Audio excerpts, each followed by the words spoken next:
Welcome everybody, welcome to the stream. Okay, hold on, give me 1 second. Everything seems to be working fine for now. It's been 2 weeks, I guess almost 3 weeks since my last stream. And I'm sorry for that. I tried to stream while I was abroad, while I was traveling, but it didn't happen. I want to say thank you very much for everybody that, passed by here early. I appreciate you. Thank you for being here. If you can, hit the like button so that way this video or this stream gets pushed out to more people. And if you're new here, which I doubt you're here new so far yet, my name is Jose. I'm a Yondang in Kendo. And today we're going to talk Kendo. And I'm actually going to share some of the stuff that I lived through on my trip. But first, I want to say thank you very much for being here. If you can let me know you're here, just send a message. How's your week? How's been, I guess, your last couple of Kendo weeks? Have you guys been training? Are you back into practice?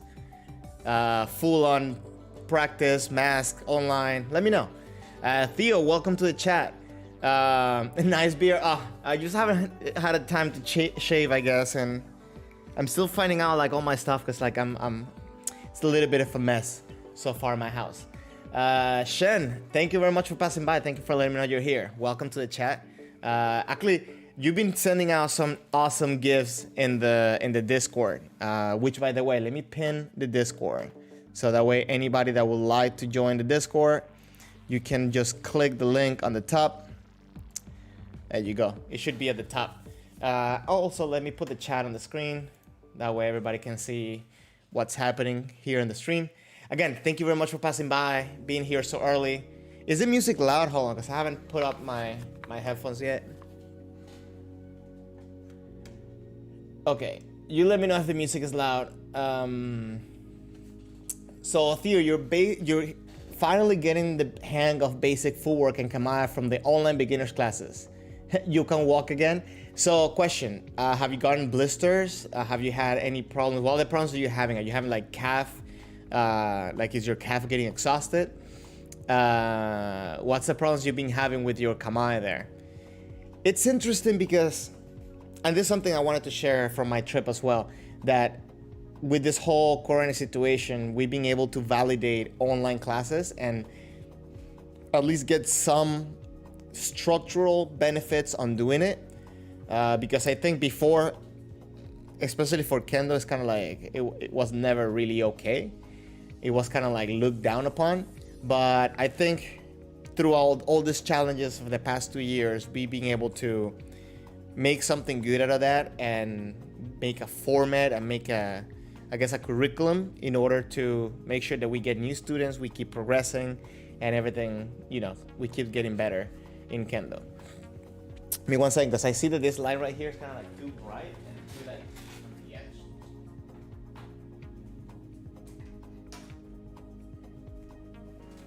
Yeah, that's probably better. So Theo, you're saying that you haven't gotten any blisters, but your left calf gets really sore after something like 20-30 minutes of training. That's normal, and the biggest reason for that is because you need to learn how to maximize your kamae by using your whole body, not just the calf.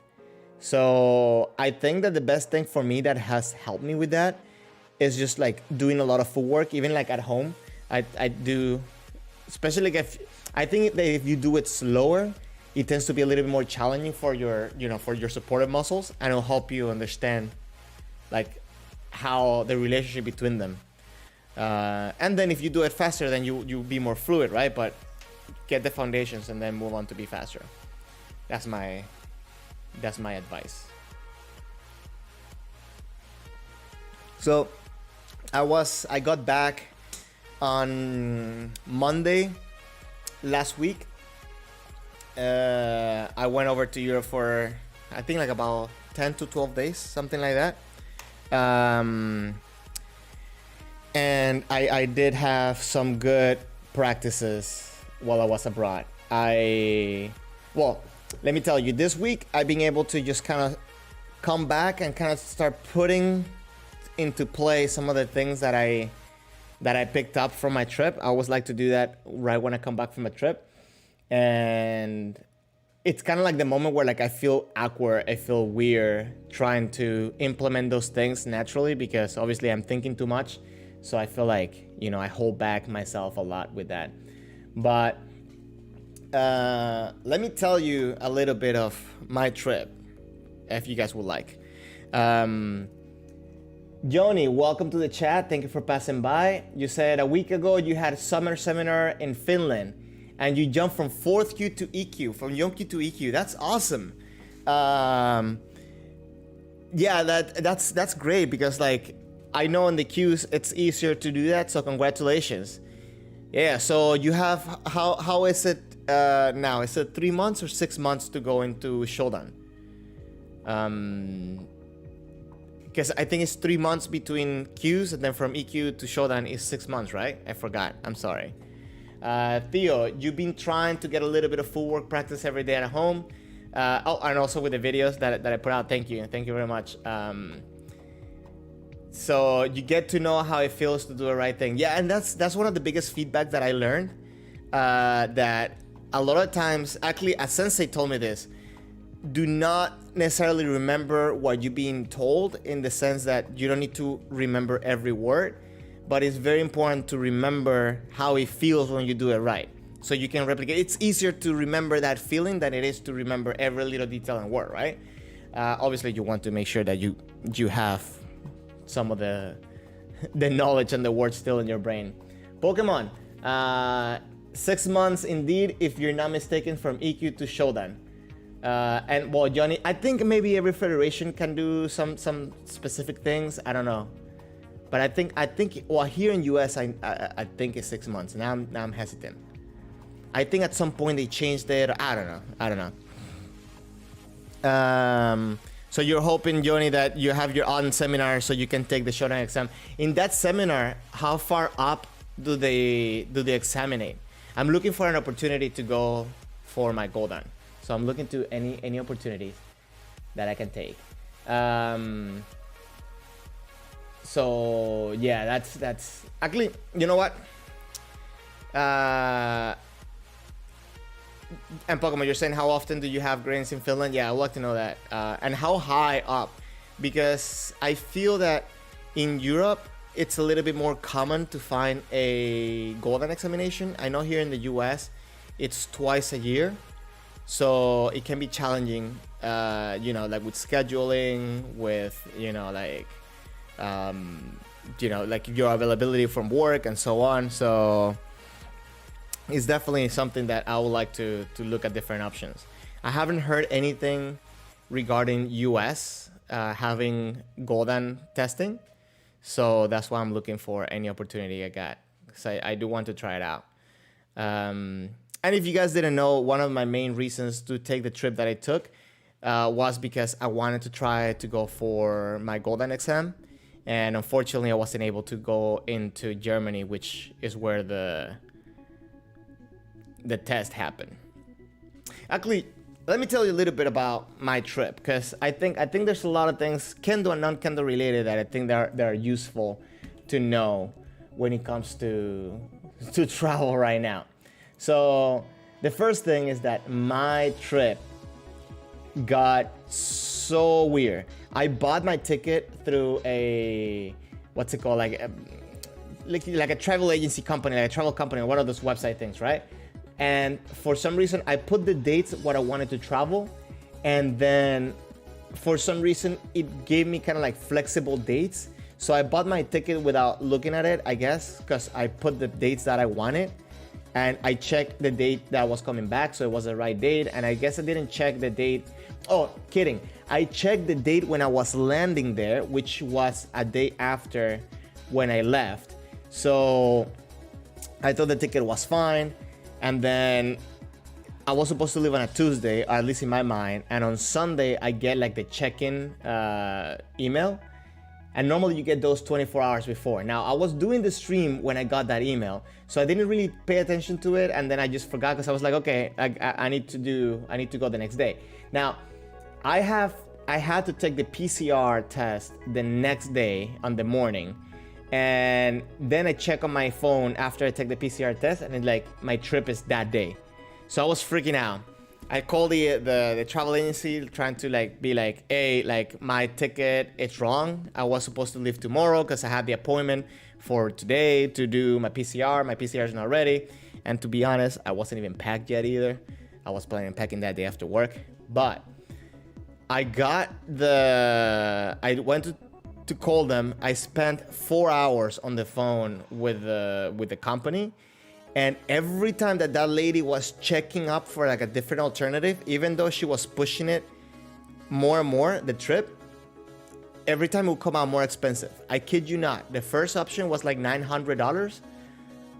By the end of it, it was like $3,000. I was like, for that, I just buy a new ticket. Like, why am I gonna, like, I'd rather not go. And then I went to... I had to leave work because I was at work doing all this. I spent so long that I brought in the what's it called? The phone, the phone from work. I was bringing it home, and when I get home, the call drops. Now, let me tell you, before the call drops, the lady's telling me, listen, let me try something different. Let me cancel the trip completely, the going away ticket and the return ticket. And let me try to rebook it that way to see if that will work, if you have a more decent price. And right at that moment, like the phone dropped, the call dropped. I was like about to cry. I was like, no way. I just spent 4 hours with this lady, and I wasn't gonna get anybody as nice as this lady to take care of me. And at that point, I was like, okay, I'm done. I don't know what to do. Fidayas Rodriguez, thank you for subscribing. Thank you very much for passing by and subscribing. Anyways, I'll catch up with everybody in the chat in a second, guys. Sorry. And the lady calls me back like 10 minutes after, and I was like, okay, I'm relieved. This lady tells me, okay, I'm gonna cancel the trip. She cancels the trip, and then she starts saying, oh no, oh no, oh no, oh no. And I'm like, wait a second. In my mind, I was like, okay, this lady is canceled my trip, and now I owe like $5,000. I don't know. At that point, the lady said, I cannot believe this. And she says, you're going to get $14 back, and you leave on Thursday. It's like, okay. So that was like the first best part. Now, the problem that I had with the ticket is not necessarily that I was going to leave on Monday, because my PCR was ready before my trip. I could have made it. I could have gone, leave work and pack, but I had a layover, and this is the main reason why I kind of share this story if you're planning to travel. I had a 24-hour layover in Paris, making my PCR test completely voided for my final destination. So I would have had to get another PCR test in France, which I didn't know if I was available to do it. I don't know where to do it. Just so you know, in the Paris airport, they're doing it at the airport. It's like a 2-hour thing, but it's another 60 euros to do that. And I was like, okay, there's no way I would have made it like that, right? I wasn't gonna take that risk. So, long story short, it's a pain to travel now with this whole PCR testing and all this stuff. Then I had horrible internet. I was planning on streaming while I was there. I had horrible internet. I couldn't get on to like actually upload anything, or it was taking forever. So I just like gave up on it. If you guys haven't seen it, I posted a video, a little like compilation video that I did from when I was in Greece and some pictures that I took. But I couldn't take more because I forgot that we used a different electrical outlet here in US and in Europe. So I managed to get an adapter, but for some reason the adapter of some of the stuff, when I will plug it in, it will fall.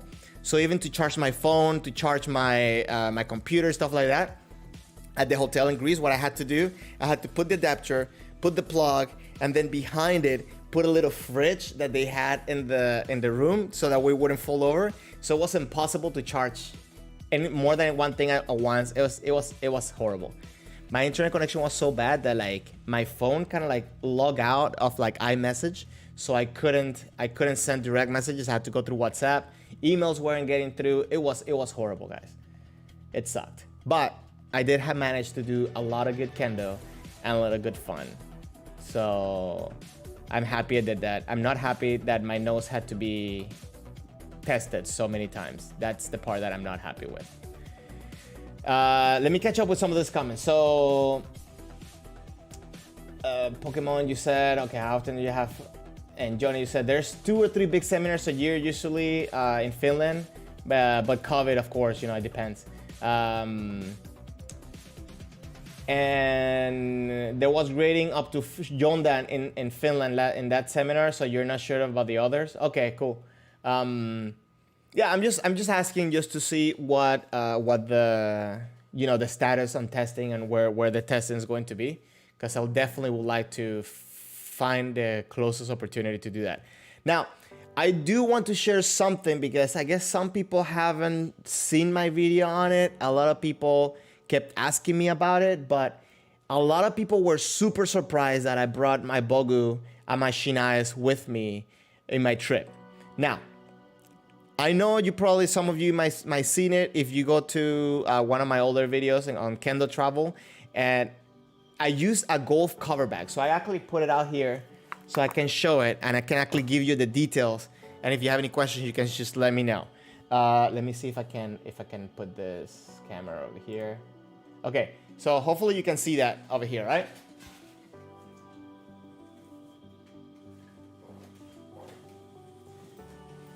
So I use this thing. It's a golf cover bag, and what I do, it's inside of it, I put my whole bogu bag in there. Because I'm only carrying one bogu, I don't have a problem with weight. But I put my whole bogu bag in there. I put my shinai, well, my shinai bag's over there, but I put my shinai bag inside of the bag as well. And normally I have this already here. I have like a little travel bag in there. So I just put everything in there.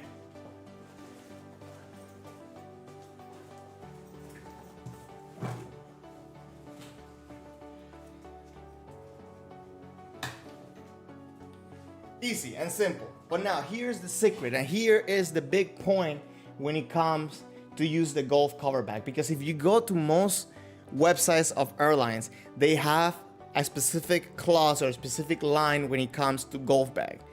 Golf equipment can travel as a check bag. So if you get a free check bag with your ticket or through one of your credit cards or membership things, or you pay it, it counts as a golf bag. They shouldn't charge you for abnormal dimensions. The only thing is that they need to believe that golf equipment is inside of that bag. Now, Pokemon, I'll tell you about the shinai getting damaged or not in the bag in a second.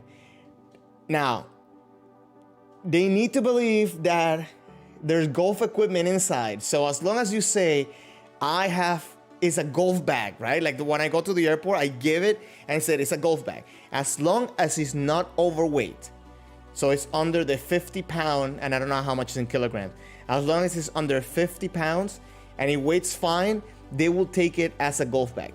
The airline cannot open your bag. So if you open your bag because you need to take out weight, then they will know that there's no golf equipment, that they're gonna charge you for sports equipment, abnormal dimensions, and blah, blah, blah, blah, blah. It has happened to me several times, so I know the drill. Now, TSA are the ones here in the United States. I don't know in Europe, but here in the United States, TSA, it's the ones that can open your bag. So the airline, if they want to open your bag, you can just refuse. And if if you're having problems, you can say, oh, here, I just want a TSA member to come here or whatever. And they will not, I never had that problem. Of course, there is some risk to it. Yes, there is. But 99% of the time, I've been able to travel with my golf bag. And the only times that I have had to pay extra or actually had to separate them is when I didn't make it clear that it's a golf bag, right? Now, Pokemon, the main concerns are the integrity of the shiais and the integrity of the bogu. So whenever you send the bag, when it's a golf bag, this is what it is.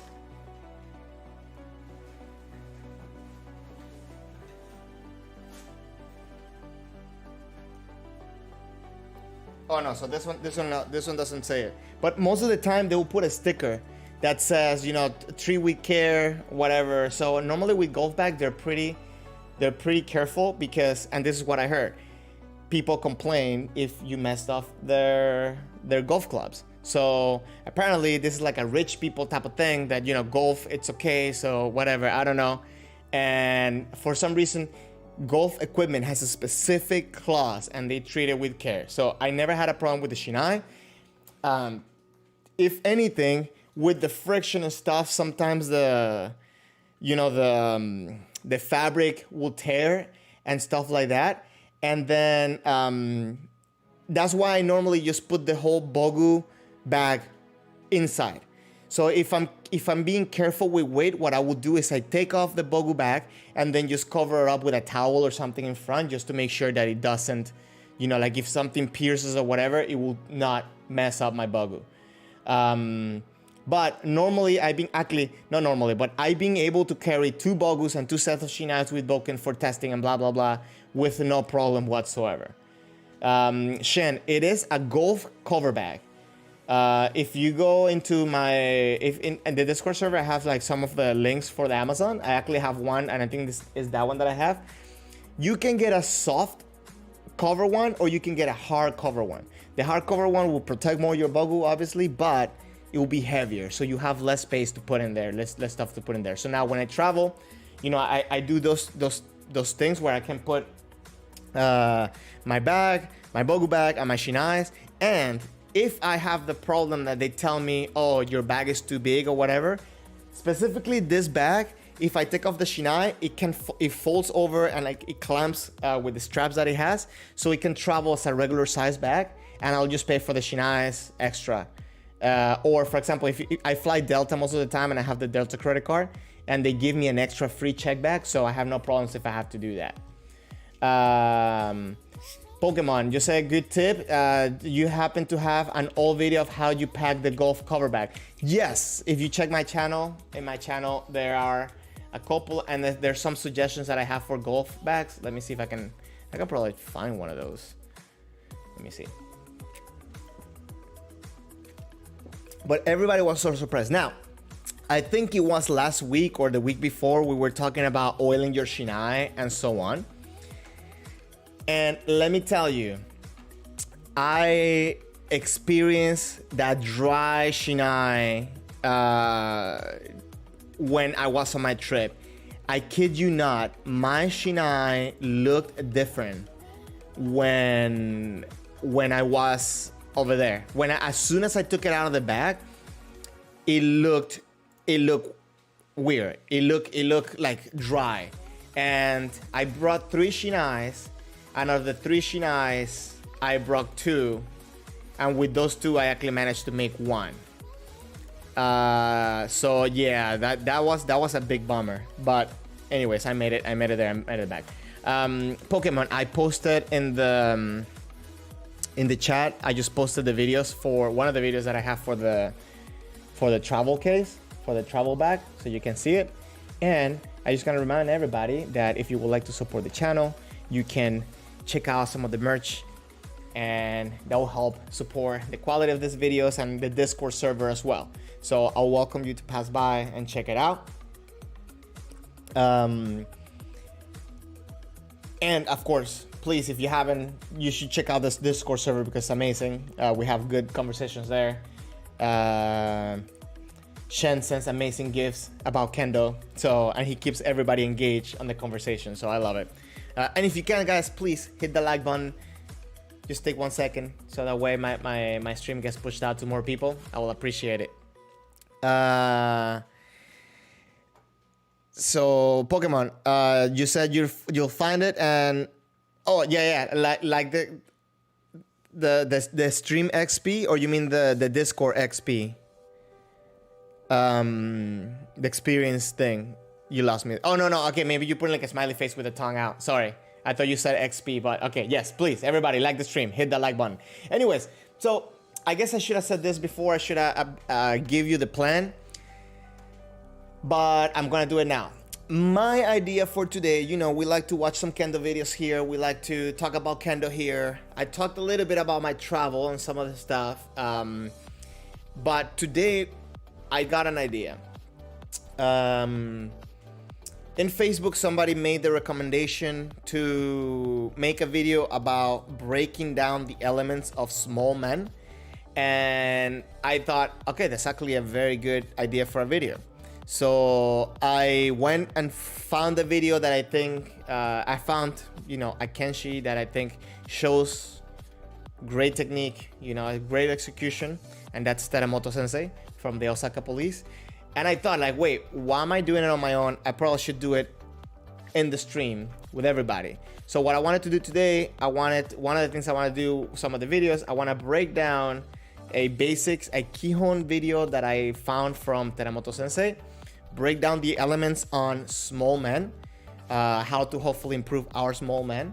And you will not only hopefully get my opinion or what I've been taught when it comes to small men, but you can also give me your thoughts and share with everybody up in YouTube. So I think that will be interesting. But before I do that, I wanna talk a little bit about some of the things that I'm finding out more and more as I'm coming back into Kendo after this whole, you know, 2020 debacle, right? And my perception of distance has been like messed up. I remember when I first started, and this is one of the reasons why I say you should record yourself, you should be looking at yourself, you should be getting constant feedback. So I happened to record, you know, one of my first Keikos, and I started noticing that I was coming in way too close without doing anything. And obviously once I became aware, you know, I managed to fix it. But one of the things that I enjoyed about my trip is that I actually got to fight against some Yodan people. And there was one specifically that I was having a hard time in. And my main problem was that I felt like I could get in. I felt like I had a comfortable distance for me, but every time when I was coming in, I was missing it completely. Missing every I think only at Katatetsuki was the only time where I was able to like reach in there, like I have a good contact. But besides that, I was having a lot of troubles getting there. If it was coming, you know, I could do like, you know, I-man or stuff like that. So that's different. But I think I closed myself a lot of doors. So I'm saying that just because I would like for everybody, you know, if when you come back to practice, let me know how you feel about that. Was it only me, or like what things you feel have been affected from, you know, stopping practice this much and then coming back. Aisha, welcome to the stream. Thank you for passing by. I want to say that there was one more thing, and is that at home I've been obviously breaking down a lot of the details, breaking down a lot of the elements of Kendo. So going in there when I had a lot of more people and a lot of people challenging me, it kind of woke me up that I need to also put a lot of energy behind my motion. So I feel like because I've been doing things at home and in a very relaxed manner, I kind of was like, I needed to be woken up to like putting that fire behind my technique, behind my approach, and behind my keiko. right?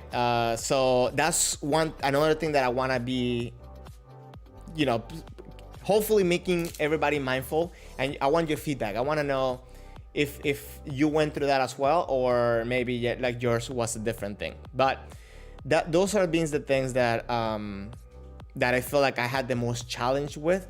Not necessarily a difficult obstacle to overcome. I think it was more a mentality thing. But you know, I just wanted to put that out there and just figure out what you guys think. Pokemon, you try to close the distance more when you come to Jigeko with Jordan players, so closer than Toma. Okay, Toma. No Tomo, Toma, right? But I think Toma, okay, so Toma, it's like all like, you know, far. So Chica will be closer than Isoquito. Isoquito will be, you know, like the one step distance. But I'm going to say that for me, I was too far. And even, you know, because I had a talk with him, and that's what I love about Kendo. Jen, welcome. Welcome to the chat. Welcome to the stream. Happy that you're here. And I'm going to say that that's one of the biggest things that I like about Kendo is that, you know, even though we are, you know, we're going all out, we're fighting each other, after we can have a nice conversation and we can both improve. So he specifically told me, your distance is trash. And I was like, so that's why I was missing so much. So I closed myself so many doors because I should have come in closer, right? Because the closer distance is not necessarily comfortable for him.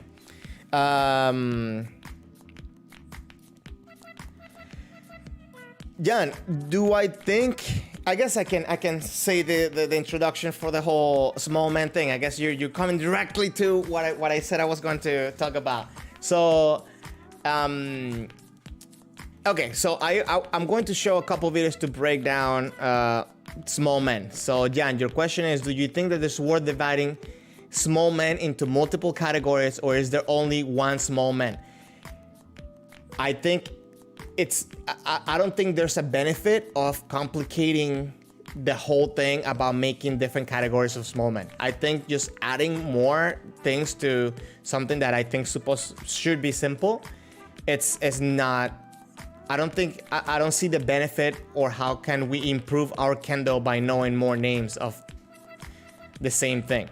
Because, for example, you can have a small man that is more compact than another, but the basic motions is the same. So it's not such a big difference as if it was, for example, like men and Sayumen, right? I feel that there's a big difference. But when it comes to small men, for me, and I guess we should define small men, right? But for me, small men, it's any man that doesn't go over the what's it called? The end, and I'm being very generic, but small man, I guess, will be a man that doesn't make such a big swing that it goes past the end point of your upswing. Maybe it can go a little bit, but I guess because of the impact is due to the tenouchi mostly, not necessarily for the swing of the arms. I think I would say that I'm safe to say that small man, it's a man that doesn't go over. Because I guess we could say you have small men, medium men, and like make it like a Starbucks thing, right? Like grande, tall, and venti, whatever. So yeah, like I think it's small and big men. That's it for me, at least. So Pokemon, you're asking Jan, do you prefer the different degrees that you make?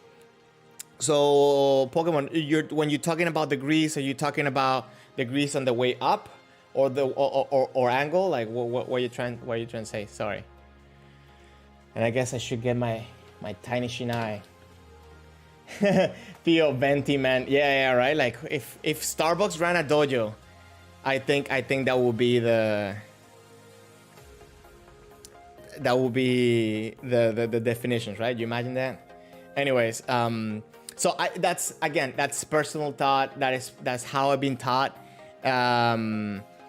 So I feel that there's no necessity on breaking down the different angles on the way up, I guess. Not the angles, the different, like big or small. I don't know. Am I missing something? Please let me know. I would love to hear that. But okay, because I'm having a little bit of difficulties getting back here. But let me get the video that I wanted to show. Let me see.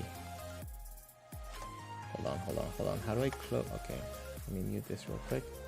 Okay, make sure it's in the right spot.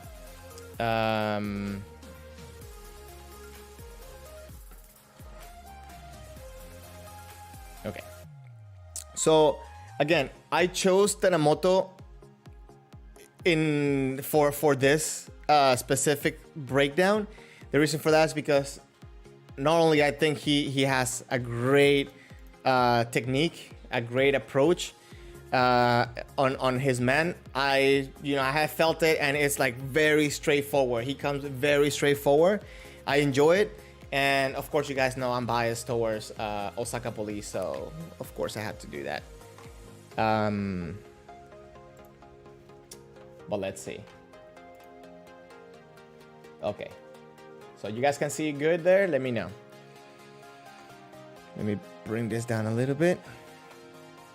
Okay, so let's watch it. Let's watch the whole approach first.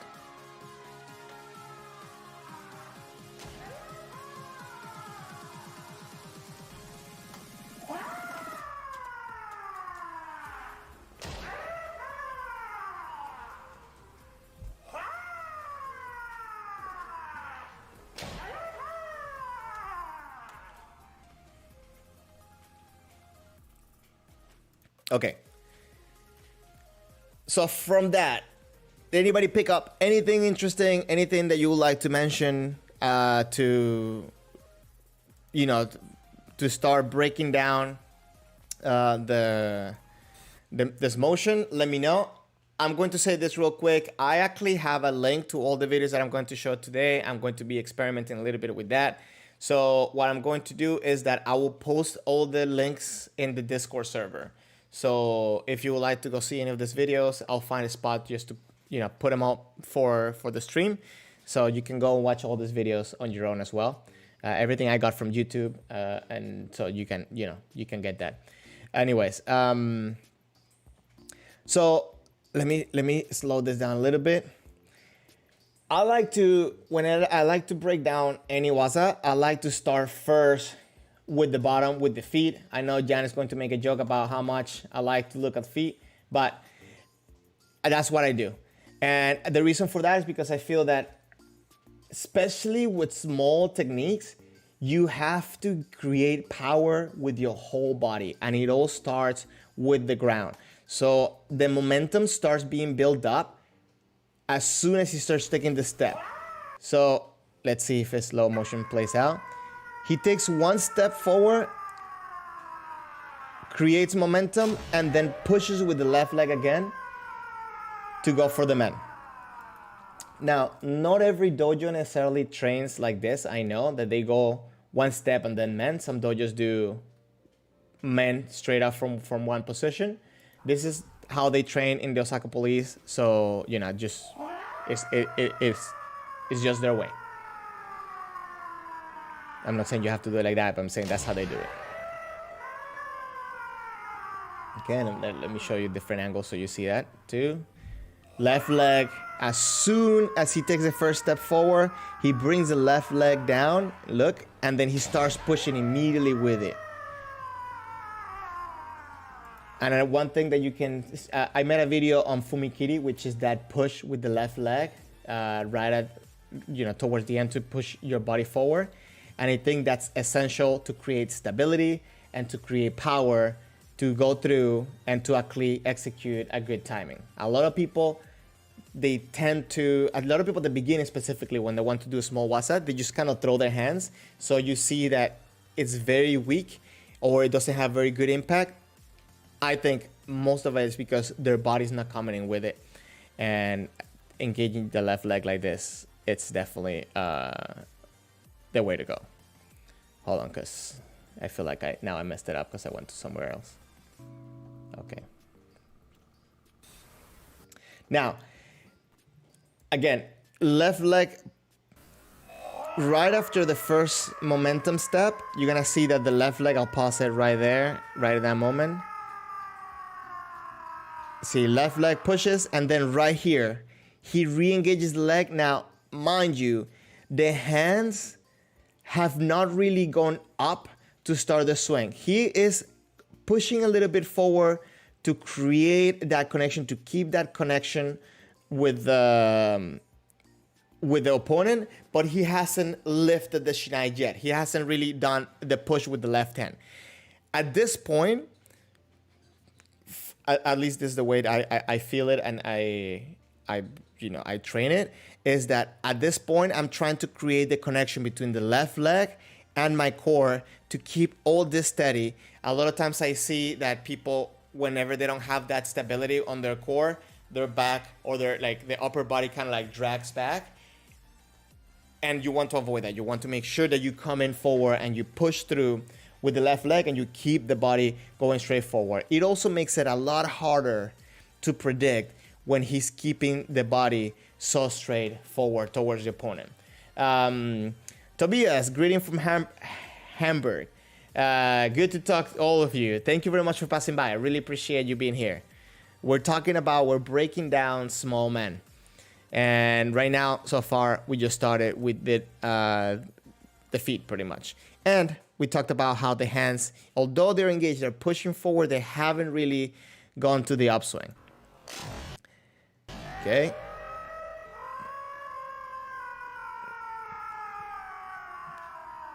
I guess I'll do it regular speed so you guys see the left leg and the hands from all different angles.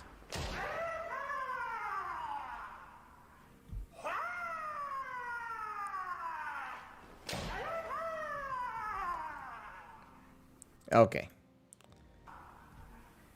We go back here. So that so far takes care of pushing in and keeping the hands to yourself. It's funny.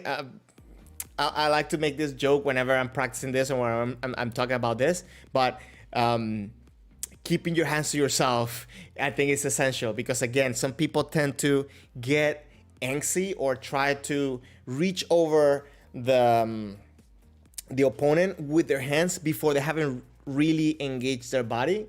And I think it's very important to make sure that that's one of the last things that happen, for a couple of reasons. If you start pushing your hand, especially your left hand, and bring the tip up, then you make yourself an opening for kote. It makes it easier for the person to get the kote. Number two, when you're coming in with your body and then you leave the hands for the end, for the last thing to do, you are adding speed to yourself, right? Because you're adding the speed that you have, the momentum that you have with your body, then you add the momentum with the speed because you never stop the momentum, right? It's like throwing something out of the car that it's going to go forward for a little bit, right? Obviously the car is a whole different example, but I guess hopefully you understand the analogy. You want to add speed instead of just relying on one source of power, I guess. That's probably a bad example, but let's see. Now, let's talk a little bit about the hands and what's happening with the hands. So it's going to start. There you go.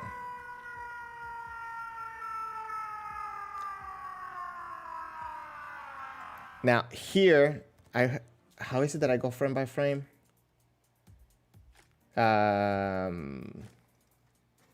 Theo, I think you're here, right?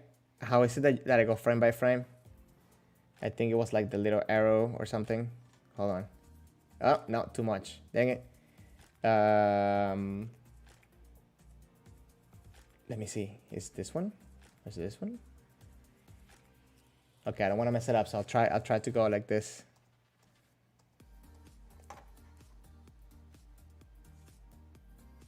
Okay, now it's stuck.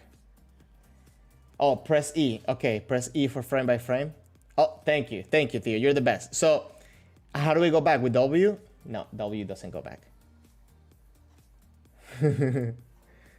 Sorry, guys. I'm kind of new at this, if you haven't noticed. And how do I get out of?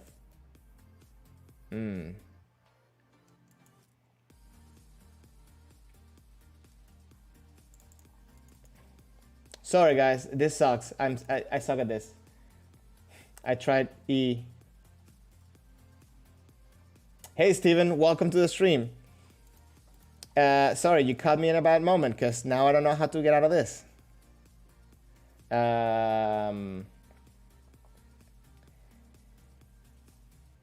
Tobias, yes. So and that's one of the things that I mean to say when keeping your hands to yourself, right? He is keeping the connection with the opponent, obviously because. Hold on, let me try to. How do I get out of this window? Okay, I'm just gonna quit this. I'm just gonna start over. Sorry, guys, because it's I don't want to waste so much time. Okay, give me 1 second, guys.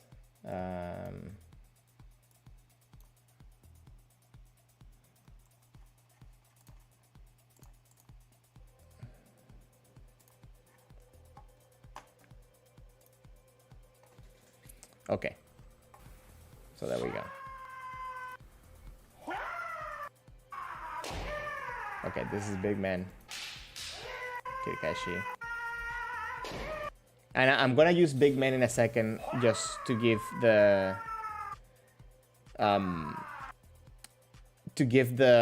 comparison. But so yeah, so at this point the hands are keeping the center, are making the distance with the opponent, but they haven't really been engaged yet. Right now it's only footwork. So the left leg starts engaging right after, and at this point is when the left hand starts pushing forward to create the momentum, to raise the tip. And then at this point right here, there's a maximum like the maximum angle that he will do. He starts pulling the left hand, and the right hand, I think is very important, is not pushing forward. It's following the shinai, it's going along for the ride, but it's not putting especially pressure down, right? He's just throwing it forward, and then with tenouchi, he snaps at the end, makes a sharp stop, and the left hand, of course, also does the tenouchi, and that creates that impact. Oh my god, I did this whole thing again. How do I get out of this? I pressed W instead of E. I'm sorry, guys. This is my fault completely. I pressed the wrong key.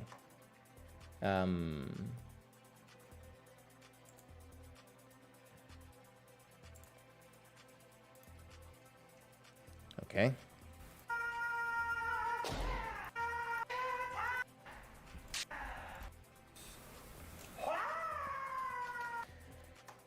Okay, so here, and if you see, actually his kama is a little bit different than him, right? So he's not engaging his hands, he's keeping the center, keeping the distance, pushes with the left, pulls with the left, snaps with the tenouchi at the end, okay?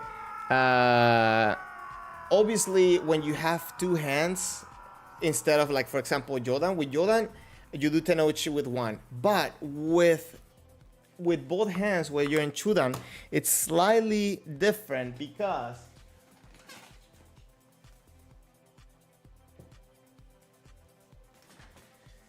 the timing, it's a little bit off from one hand to the other. So when you do, especially, well, I'm gonna do it big just because of my space, but when you're coming down here, the tenouchi on the left hand happens slightly before the one on the right.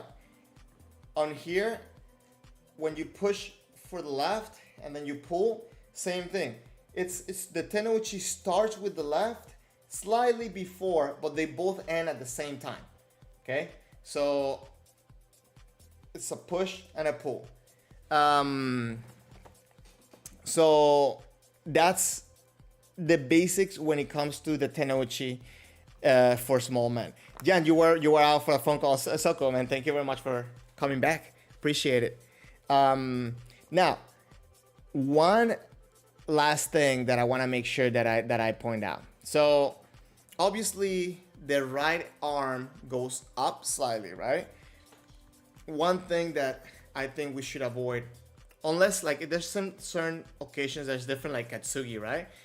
But the right arm should not be pulling the sword up. In the kamae, in the way that he approaches, you will see that he is coming in with the right arm pretty much as if it's in kamae, and the right arm follows the shinai. It doesn't pull the shinai back to pull to them. It doesn't pull back to push forward, right? Let me see if I can play that. Okay, it's making all the sound, but it's not doing. There's a video. Oh my god. Can you guys tell that I haven't been here for like 2 weeks and I kind of lost track and lost touch and doing all this stuff?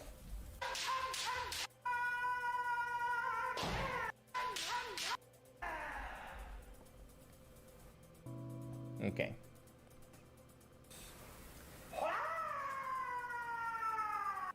So if you're gonna see, if you look at the right arm as he goes forward, he's using the left hand. The right arm is not pulling. Of course, there's a little bit of a bend of the elbow, but the main thing is that he's not pulling the sword. Let me do this. So Pokemon, you're saying also pivoting using the right wrist. Yes, and I will talk about it in a second, and something I think that you guys will find very interesting. So if you see here, frame by frame, the right arm is following the same kamae. He's going forward, and then there's a slight bend of the elbow, but he's not pulling, right? He's adapting to where the shinai is. And then from here, there's what that pivot that you're talking about, Pokemon, right? That's what you're referring to. Now, you use the right hand as a fulcrum, right? I think you guys probably heard that before. And to go up, obviously you use it. You know, it kind of pivots. I don't know if you guys can see it there, but okay. So to go up, it pivots on the right arm, right, on the right hand, and then to come down. It's same thing. I'm exaggerating here, but you know, I'm using the right arm, the right hand as a pivot, using my left hand pulling. So from here specifically, you know, he's pulling and creating that extra speed with that tenouchi, and then at the end, especially the right one with that tenouchi, creates that strong snap and the strong stop for the shinai. And so you can see here the pivot and the snap at the end, the stop, and obviously, you know, he goes through and he keeps going with that sanshin. So let's watch from all the different angles.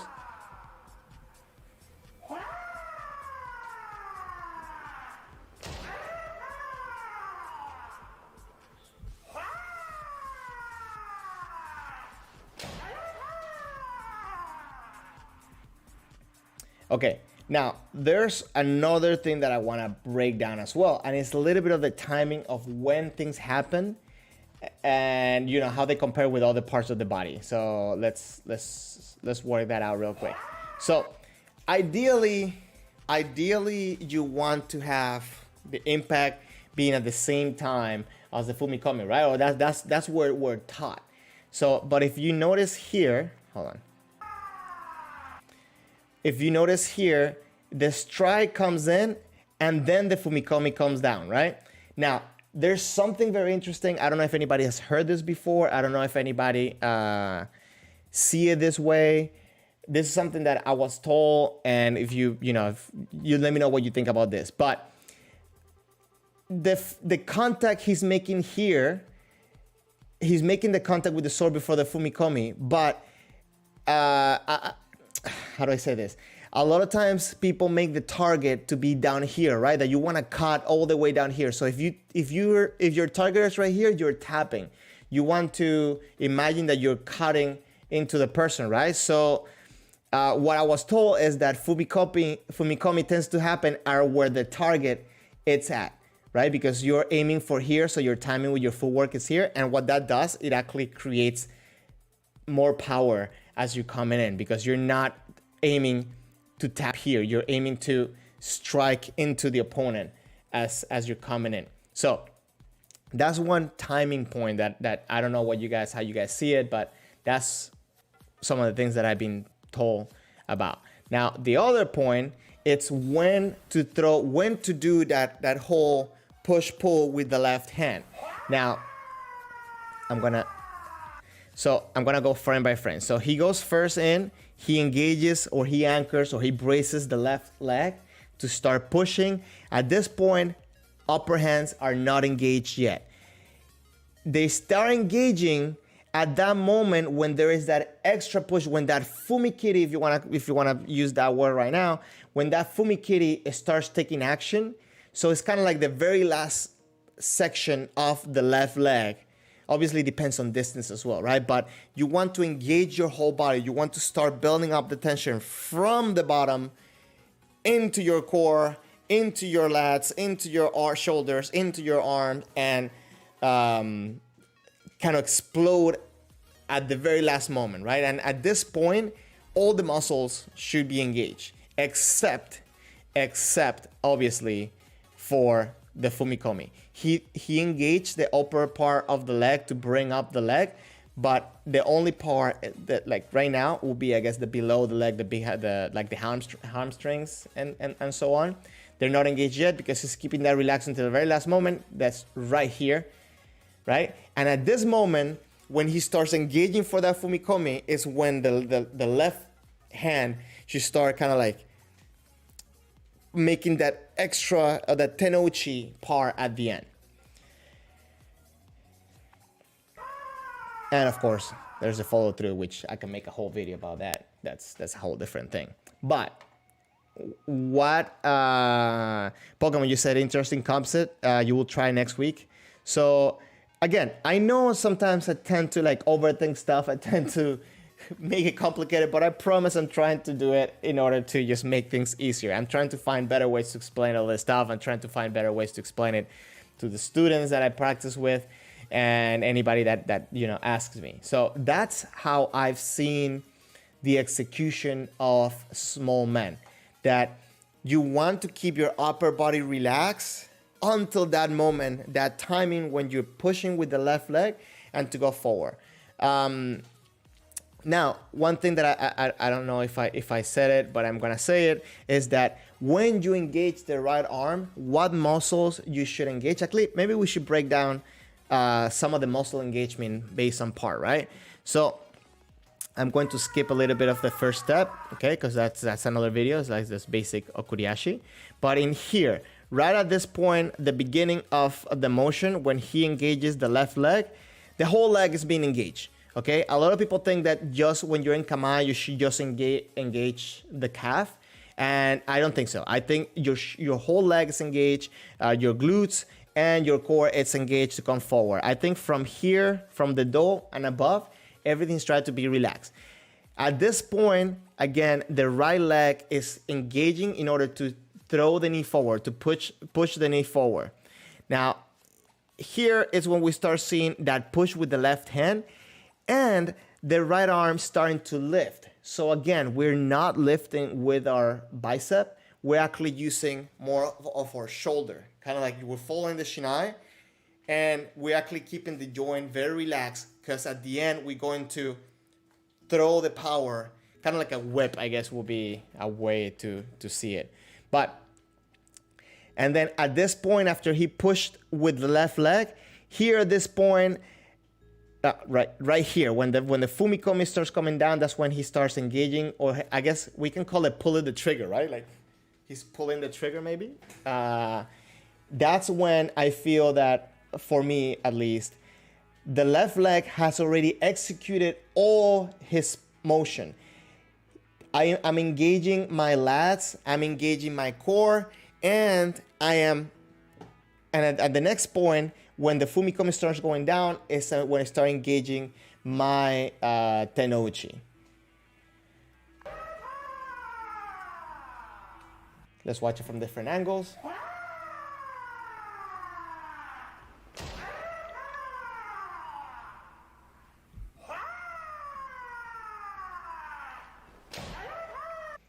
Okay, I think actually this last angle is a little bit good to see in like slow motion, right? So from here, he engages left leg, does the step, engages the left leg. At this point, he starts engaging the left hand, and right here, he starts engaging, he pulls the trigger, he pulls the sword. This arm is not pushing, it's following the shiai, right? It's being used as a pivot. Now, at this point, obviously, both tenouchi have happened, and the fumikomi comes down, obviously, because he had, and this is another point.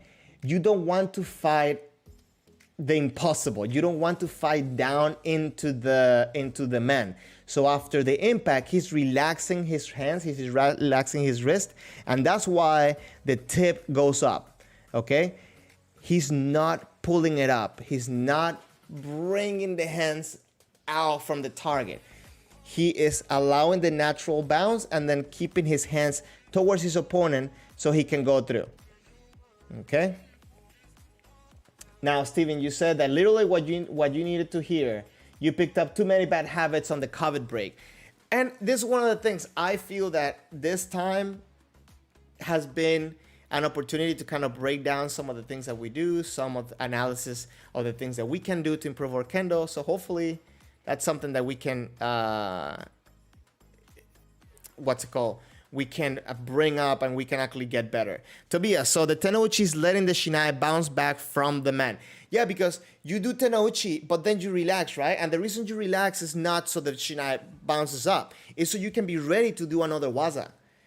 That's the main reason why you want to relax, because if you're tense, then there's no way you're gonna have to use your biceps to bring the sword back and down, right? Your biceps and maybe your left hand. But if you have that relaxation, you can actually get multiple hits with your arms extended. So like kotemen, exactly, Tobias, like kotemen. You can have a good extension and then go into the waza by having that extension. Let me see if I can turn this on real quick. Okay, so maybe I can make this bigger so you guys can see it better. Okay, so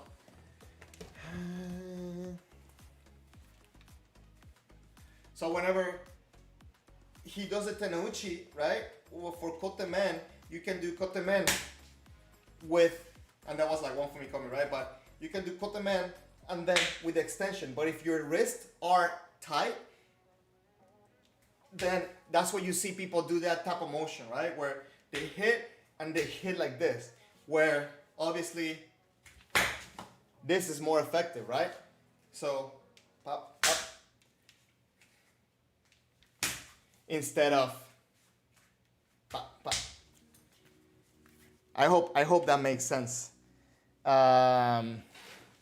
Because yeah, hopefully I'm not making anybody's bad habits. So please tell me, give me your feedback, as I don't want to be responsible for bad habits, please. Shen, you're saying that your kotemen became kotetsuki on your senpai one time because you didn't move the shinai up fast enough as your senpai was stepping to you for men. And that's one of the reasons too that you want to be able to get that wrist proficiency, maybe is a good word to say when it comes to that, because you want to make sure that you're sharp and you don't take away the time, because this is slower than this, right? So doing this with this small motion right here. So with this small motion, I can bring the tip all the way from here. I can bring it back up with this small motion. But to bring the tip up with your arms, you have to do all this. And yes, you're creating a little bit of distance, but in that time, that person can come to you. So that's why I feel that it's very important to learn that execution. Now, one more thing that I think is crucial when it comes to executing kotemen, men, or any waza is to keep your hands behind the shinai.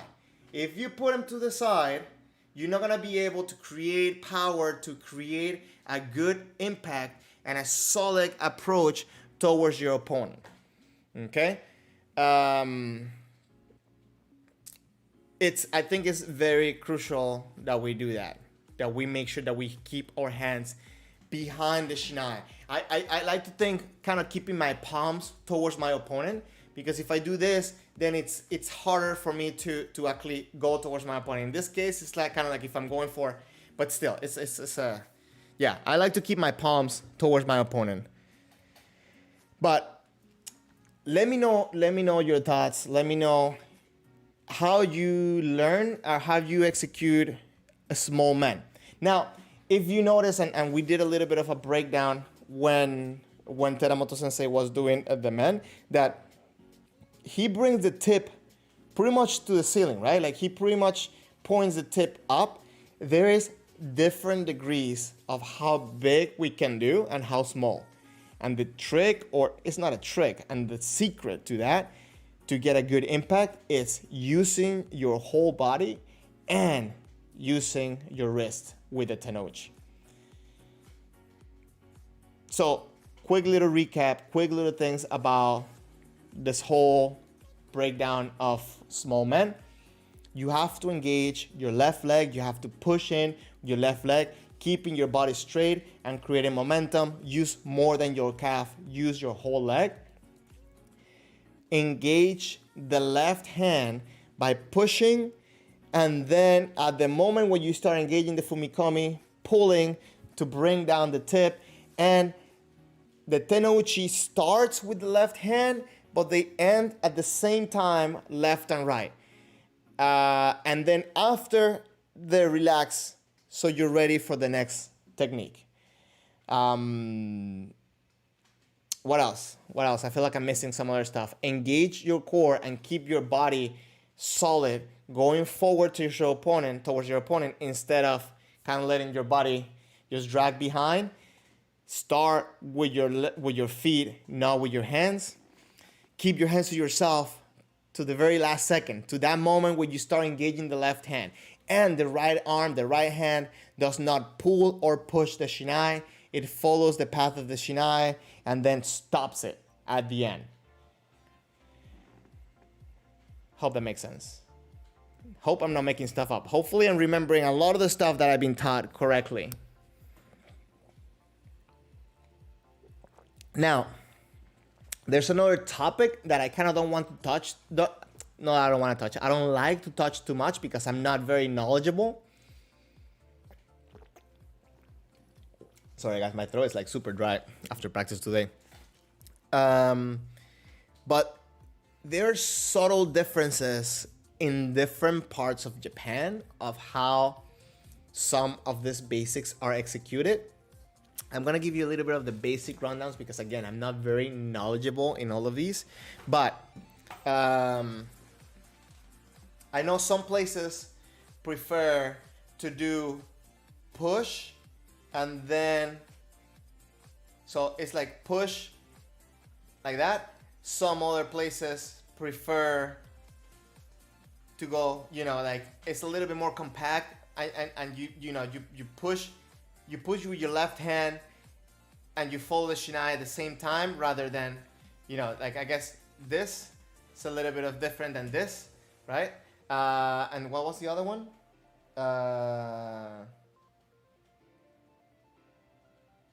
And again, like I'm not very knowledgeable when it comes to like all the different ways, because mainly I train in Osaka, so and that's what I said is like how I was taught.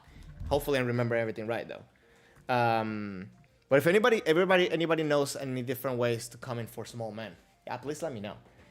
Actually, I haven't seen Artem. Actually, I have to contact Artem because I haven't talked to him in a little while, and I'm kind of like never on Facebook. But Artem, I know he's passed by the stream a couple times. He was talking to me a little while ago about all that stuff and all the different types of approaching to some of these basics.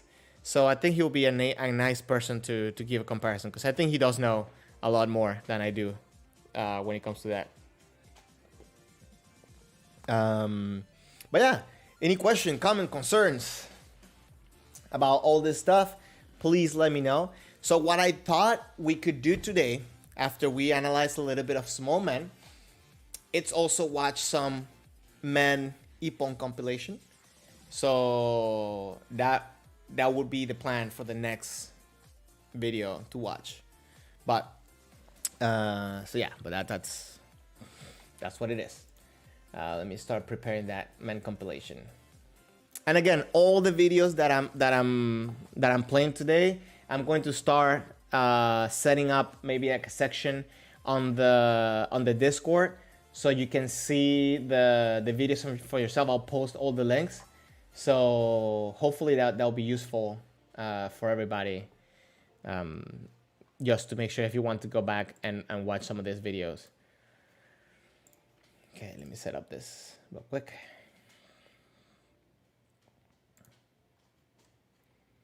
Let me put up a little bit more music in the meantime.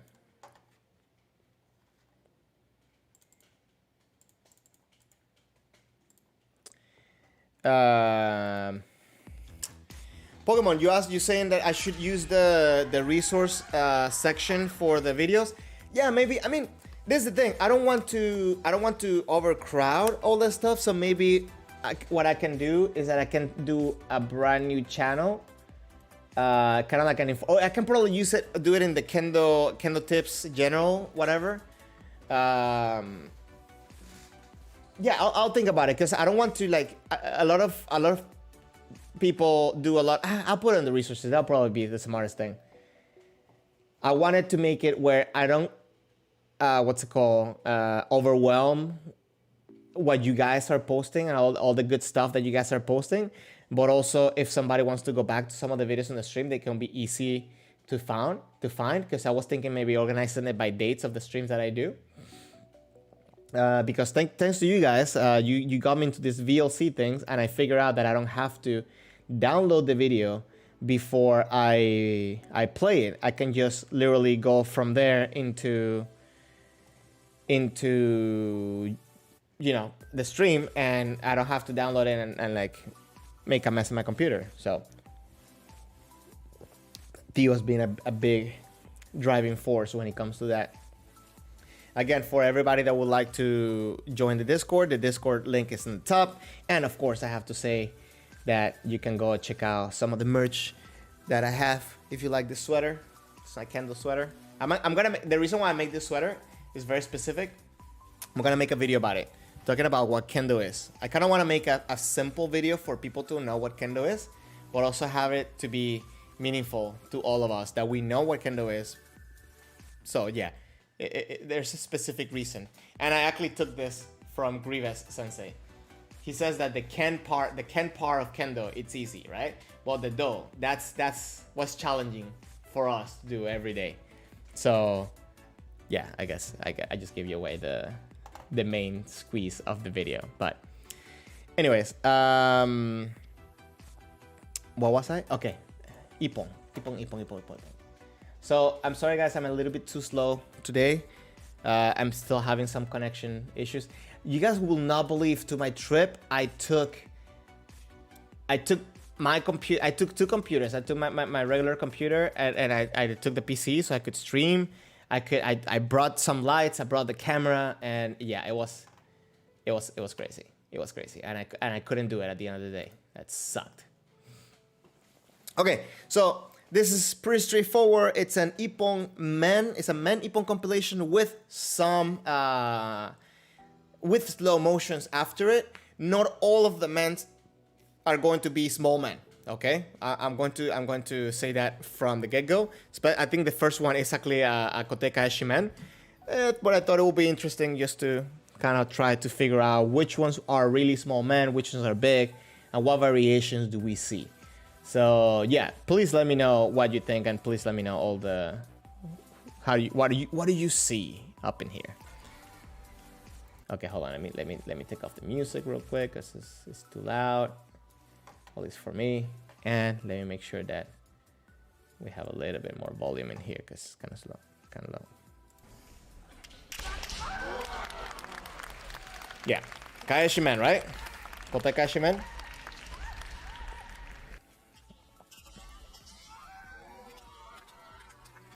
Crazy. The timing, the distance, and the follow through. It's awesome.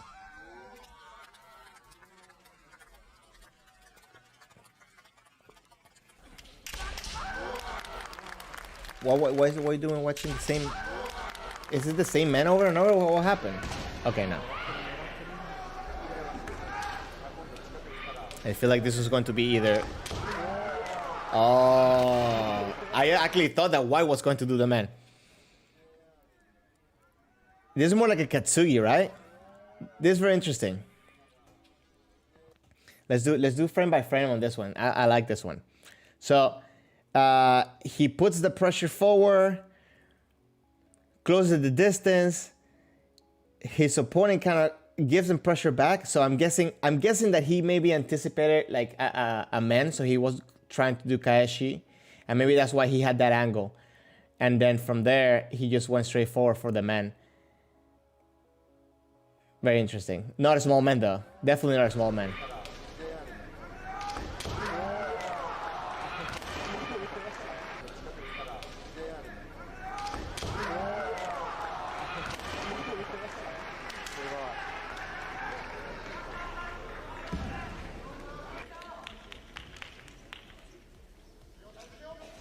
Is this Teramoto? I think this is Teramoto. Oh, this is more like a Kotenuki man ended up being, right? Or maybe he just missed the man. I mean the kote and he just did the man.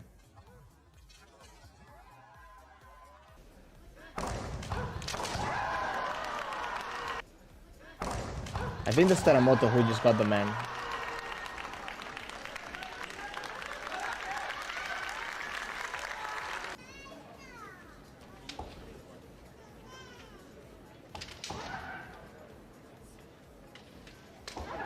Ooh.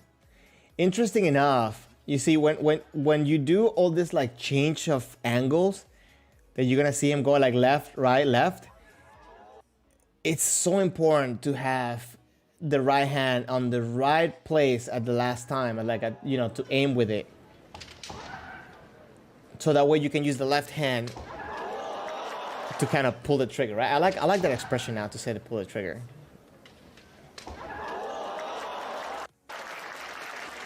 Yeah, totally a Sayu man. Totally a Sayu man. Not really, we haven't really seen a small man, have we?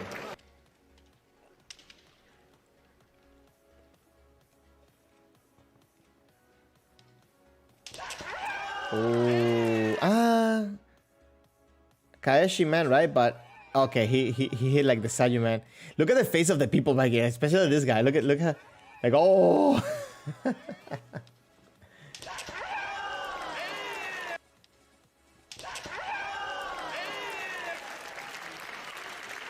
Yeah, I really like Kaeshi, man.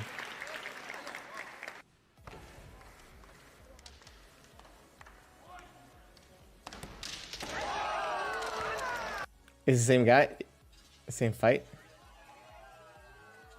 Yeah.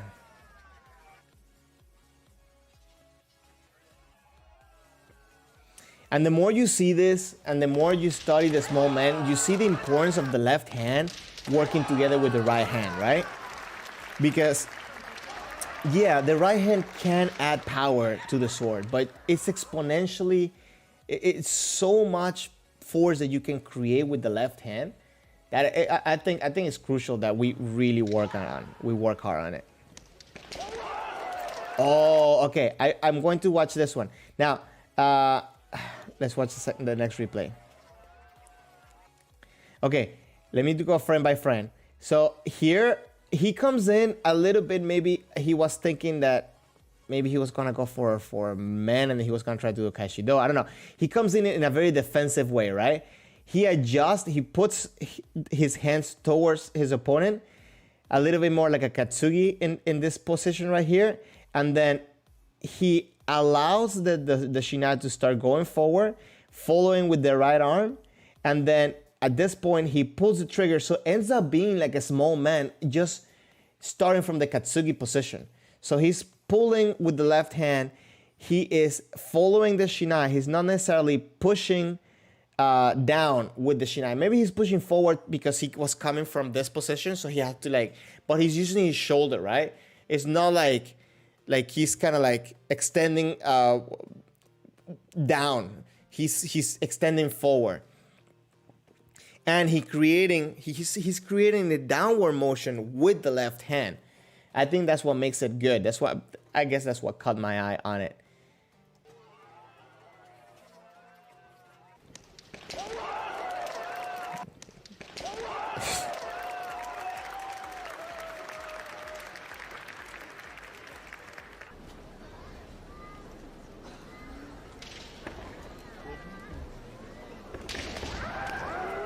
Kotemen, right? Well,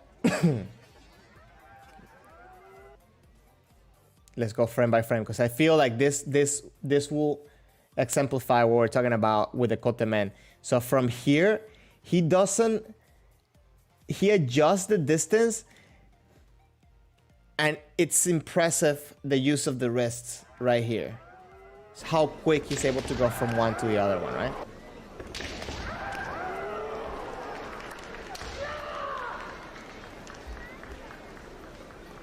I think it's Teramoto as well.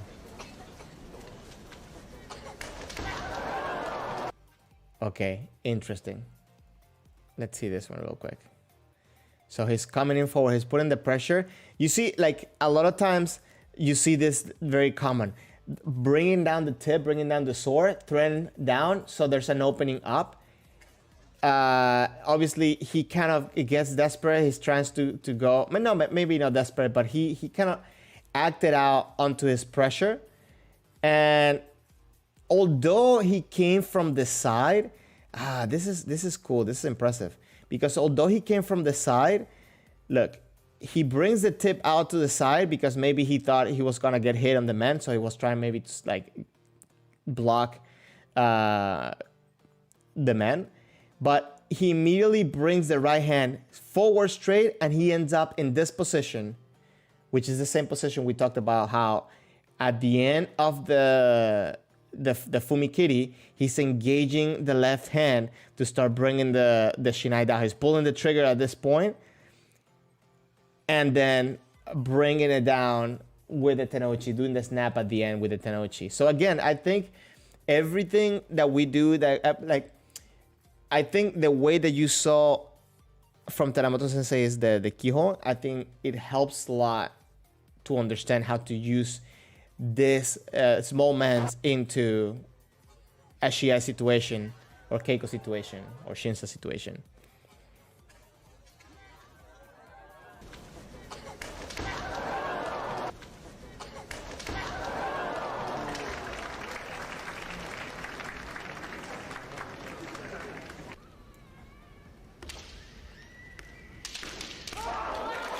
Oh, that's definitely a small man. Look, okay, and this is what we're talking about before, right? Not pulling or pushing with the right arm. Let's go frame by frame. Look how he starts. Look at all the cuts that he tries to do. So the right arm, it's mostly staying extended, and now you're gonna see how he does repeated attacks. Look, 1, 2, 3. Again, all of them being powered by the left hand. Okay, hold on.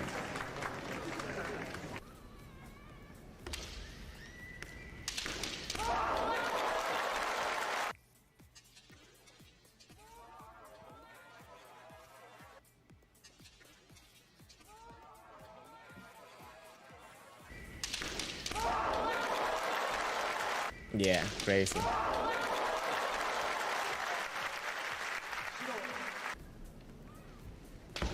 Oh, okay, this is a very compact man, right? So even it was very compact. I didn't see the angle when he was coming in like this. But you see, he brought the tip up again and he brought it down. He pulled that trigger right at that same moment to get that.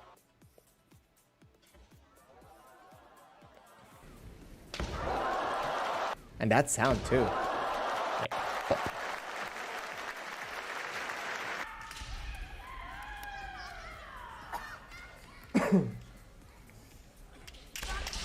Oh, that guy. Oh, wait, is that the same Kaishi man that we saw?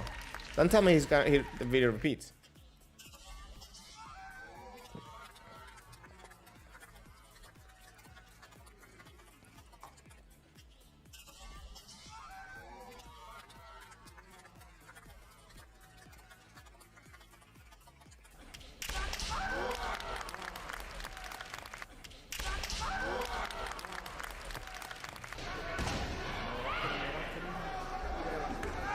Okay, I think the video maybe is looping or something because.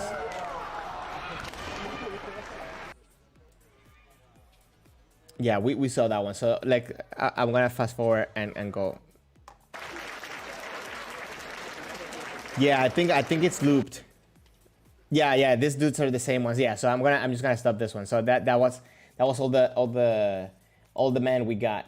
So yeah, I think it's very important to understand the use of the left, the right hand, the use of the feet, the timing, the distance.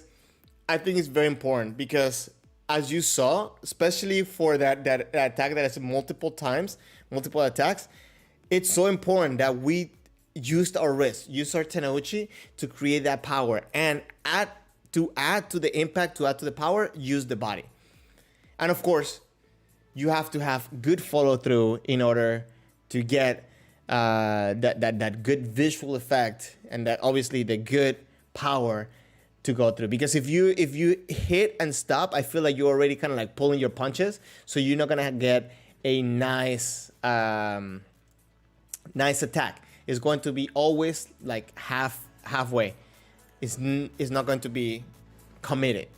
So I think it all comes together, and I feel like I need to make a video as well for the follow through, sanshin, sutemi, all those things together. But it is very important that after the strike, you relax your wrists to be ready for another attack, and you also keep your center in order to go through. Keep your hands right there in the center, not bring them down or not bring them up, because then you can either lock yourself up or you get yourself out of balance. So ideally, you want to make sure that after your strike, you relax your wrist, but your arms are still engaged. At least that's the way I see it. That's the way I do it. Well, I try to do it, because obviously it doesn't come out perfect every time, right? And again, I would love to hear if you guys have a different approach, a different view. Jan, I don't know if you're still here, and you were talking about the different degrees or different classifications of small men. If you want to share a little bit more on that, I think a lot of people will find it beneficial. Just because I don't do it or I don't see it, just because I don't have categories for my small men doesn't mean that they're not categories for small men. I would like to know more. I think I know what you're talking about, because I think we talked about it a couple times before. But yeah, so yeah, if you can share a little bit, that would be awesome. And while you guys do that, I'm gonna start looking out for the next video. So the last video that I have today that we'll play in a little bit. It's a regular match. It's from 7 Dan. It's from a Nanadan tournament. So I hope we get to see it. You get to enjoy it. But mainly, I hope that we can see some of these aspects and see how we can find some applications to some of the stuff that we've looked at in the breaking down of the men. I really like the idea of doing a little bit of a breakdown of technique, and maybe look for it, or like a breakdown of basics, right? Because I think that the small man, it's part of basics. Oh, but I wanted to do something before we did that. So before we go into that, I'm gonna go back to the Teramoto video, and I want to show a little bit of big man and see a little bit of how he compares to small man, right?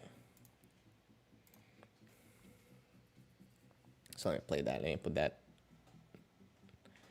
off grabs, and let me find the right section for it. Give me 1 second. And in the meantime, you guys can let me know how you guys are doing. Hold on. Now it's playing like super slow.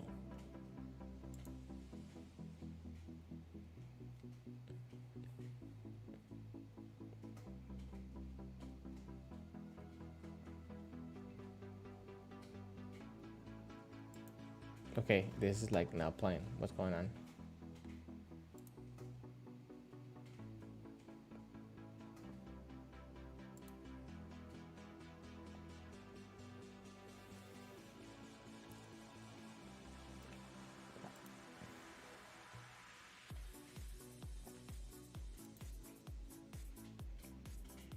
Oh, I did wanted to say this though, because of what I noticed. Oh, Tobias, you have to go. Well, see you next week. I'll be here. Now I'm back. I'll be here. So thank you for passing by. I really appreciate it.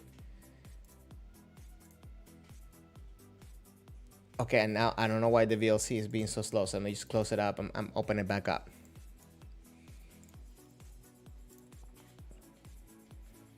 Okay, so what I was saying is that one of the things that I am starting to implement more in my practices at home, and trying to implement more, adding more intensity in my suburi. So what I mean by that is not necessarily do suburi faster. No. It's okay for me, at least, that I take a little bit of time between cut number 1 and cut number 2. But when I cut, I try to cut with energy and with good intention on my cut. I know I made a video cutting with purpose and like in my channel that I hope if you guys seen it, you understand what I'm saying. But I think it's very important that when we cut, we always cut with intention of ippon.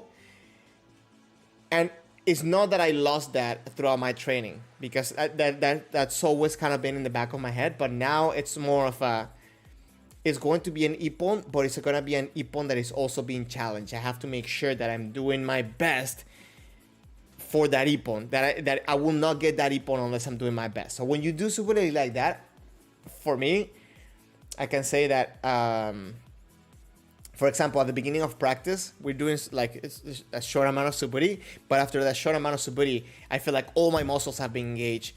My whole body is ready to do what it needs to do. So, okay, hold on.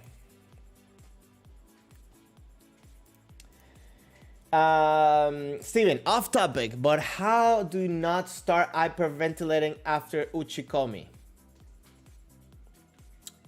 Interesting. So,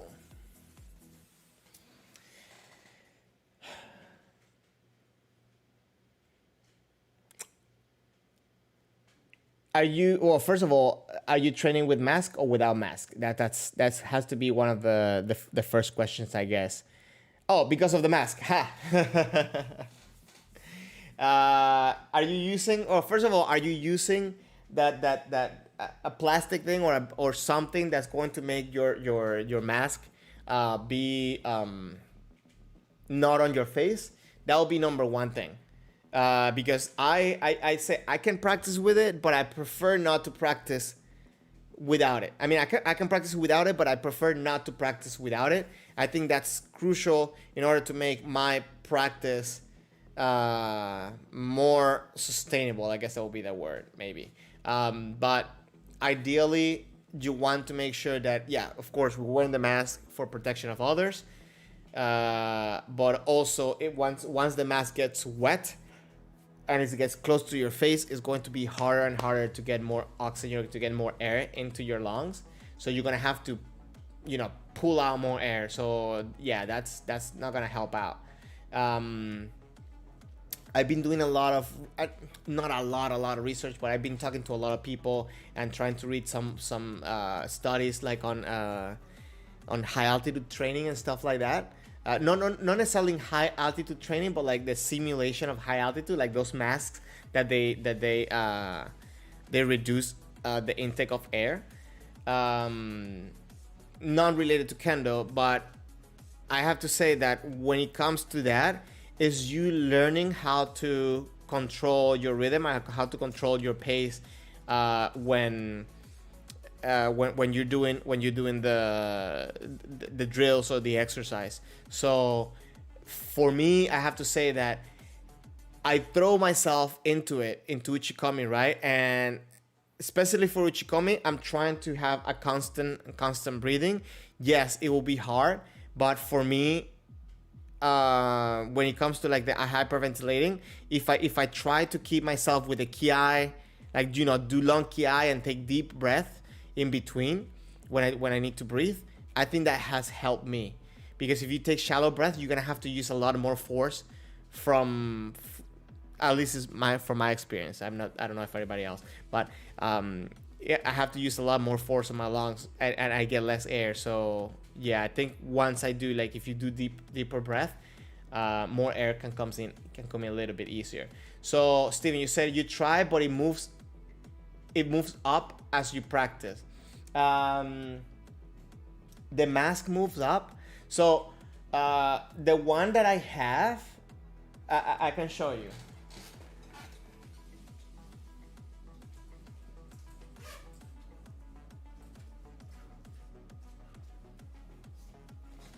So this is the one that I have, and what I do is that instead of putting it up on top of my nose, right, I put it like a little bit down.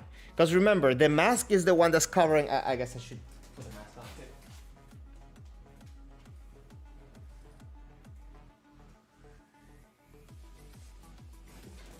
Okay, I'm sorry because this is dirty from today's practice, but I promise I'll wash it today. Okay, so if I put my mask up here, right, and then I put my mask on, it's always going to move. So what I found out to do is to put it a little bit lower, right? So my mask is still covering my nose, and the plastic thing kind of like goes a little bit under. I don't know if that makes sense. So let me show you a little bit of like where it stands, right? So it's kind of like more or less like around here. So if my nose comes up, it's fine, because remember what this is doing is stopping this to come into my face, into my mouth.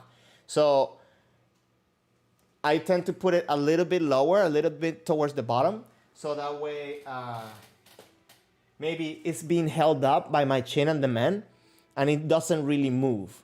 My nose comes out of it, but it still does the purpose of keeping the mask away from my face. So maybe I don't know if that's something that you can try. I saw something that somebody wrote in a page, on a Facebook page or something, of how Japan is doing some of the stuff, and I saw that they recommend the plastic of some plastic structure or something to go underneath. So I know that that some people are starting to catch up into that. There's different models and there's different things that you can make yourself too. All you need is something to keep that from getting into your face. It shouldn't be I mean, it would be nice if it was a perfect fit, but for me it's not a perfect fit. But what it's doing is doing the job. It's keeping the mask from coming into my face to avoid, like, the wet mask, what's it called, all up in my face. Now the second thing is that this mask, I got this one on Amazon, and I think I put the link on the Discord as well, in that Amazon thing. But it's 3 layers of cotton, but they're very thin, and it's like sport. Sorry, it's like sport fabric. So it's very, very thin. I mean, each layer is very thin, so it breathes very well. So I think also experimenting with different masks will probably be a good experiment for you to do. That's the one so far that I found the best for me. I tried a different one that's like, like 3 layers of like thicker cotton, and it didn't work for me, obviously, because like I was drowning. I tried the surgical masks. Those are okay. Yeah, they're okay, but they don't fit as well like as this one does. And for me, like those, like they kind of like pull on my, like I have like a nerve or something like right here that is just, it drives me nuts. So I think after 10-15 minutes that kills me.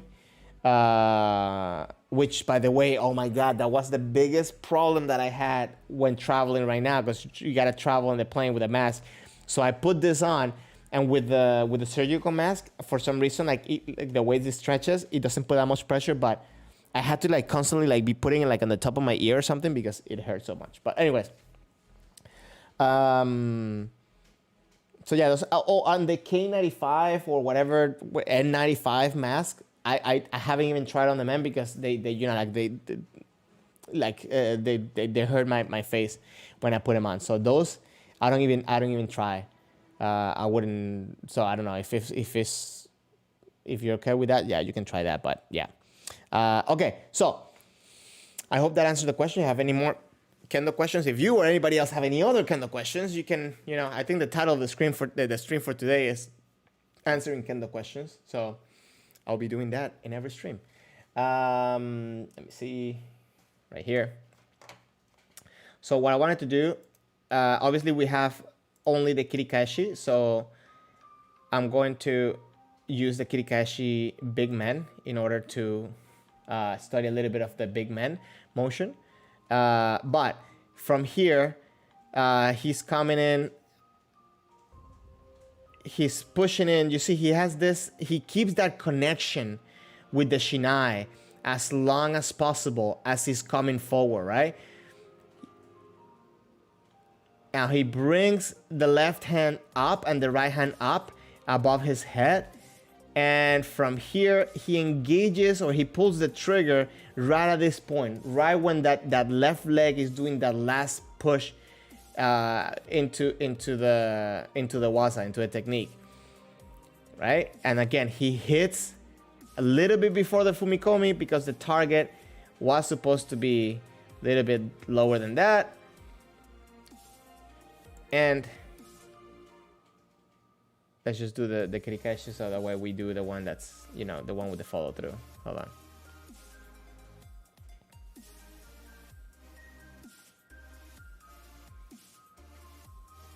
Okay, so here. So as he goes forward, if you notice, the lift off before big man, it's very similar to the lift off like here, right? Of course, he's not keeping his arm completely straight because his in this exercise, in this cut, he's actually gonna come back up. He's not trying to go forward, but he's not pulling the sword with the right arm. He's creating the lift by pushing with the left hand. And then at this point is when he has started engaging the left hand to bring it down by pulling. And the right arm follows the shinai. So very similar to how the end point of a small man, right? And so yeah, that's what I wanted to break down and to show. Now let's watch that last video. I promise it's a Nanadan tournament fight, and it's with Nabeyama Sensei from Ibaraki and Harada Sensei from Tokyo when they were Nanadan. This was in 2014.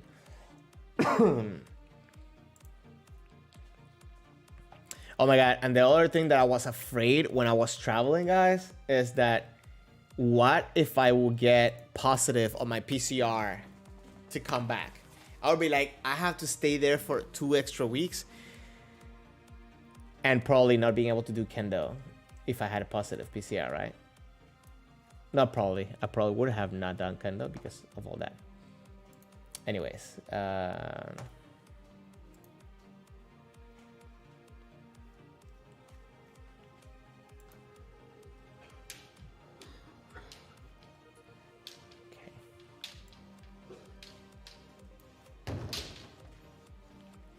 let's see what basics, what can we get from this video.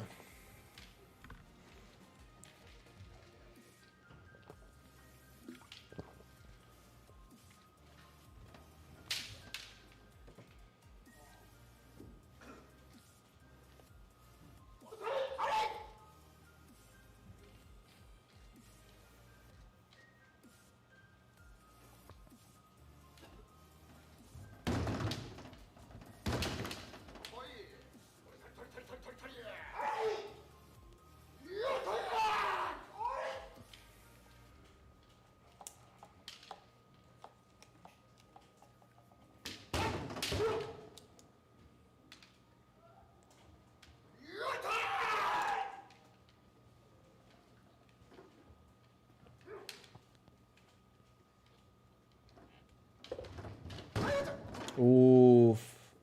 That's a very strong approach he just did there, Red.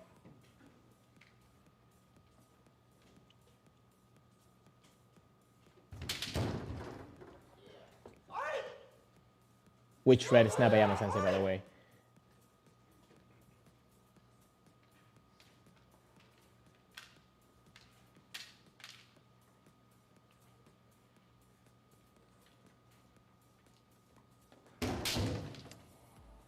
Oof.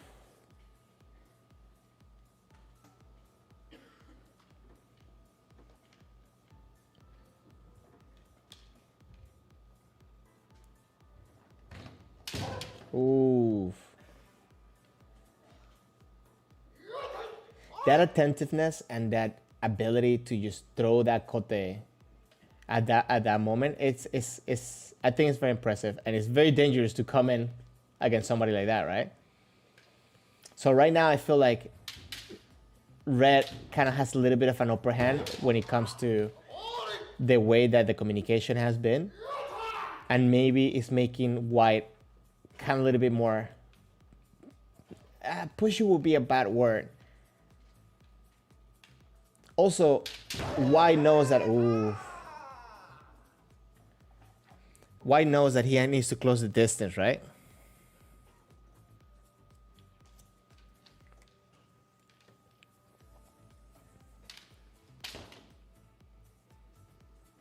You see how he goes around to like find the spot on the opening? It's actually pretty cool.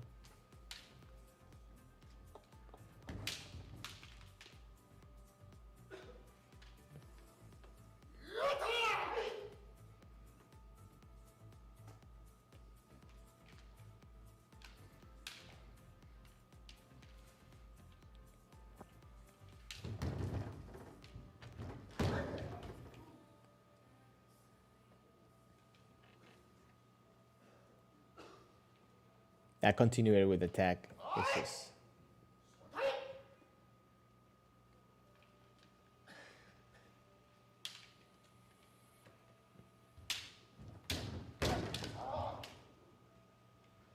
You see now, I feel like now white is kind of switching it up like it was before. Oh, interesting. Did they wakare right there? Oh, no, they do gogi. Huh. I feel like at this point now, white was starting to kind of get a little bit of that psychological security, I guess. It's probably a bad word. But, okay, so now this is a very dangerous moment, that restart of the fight, right? Oh, what did you give him hands open for? We'll watch it again.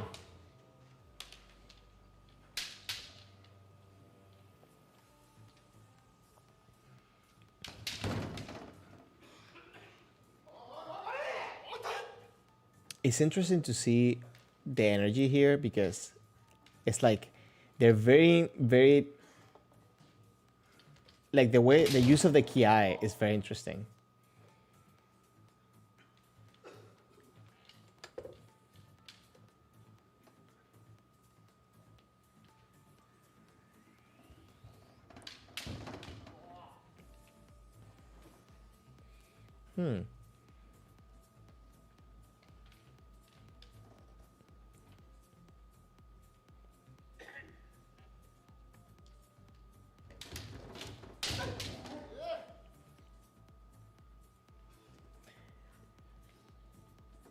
For his height, the height difference, I feel like red is very good at also adapting his distance to get, because that kote that he just threw. Ooh.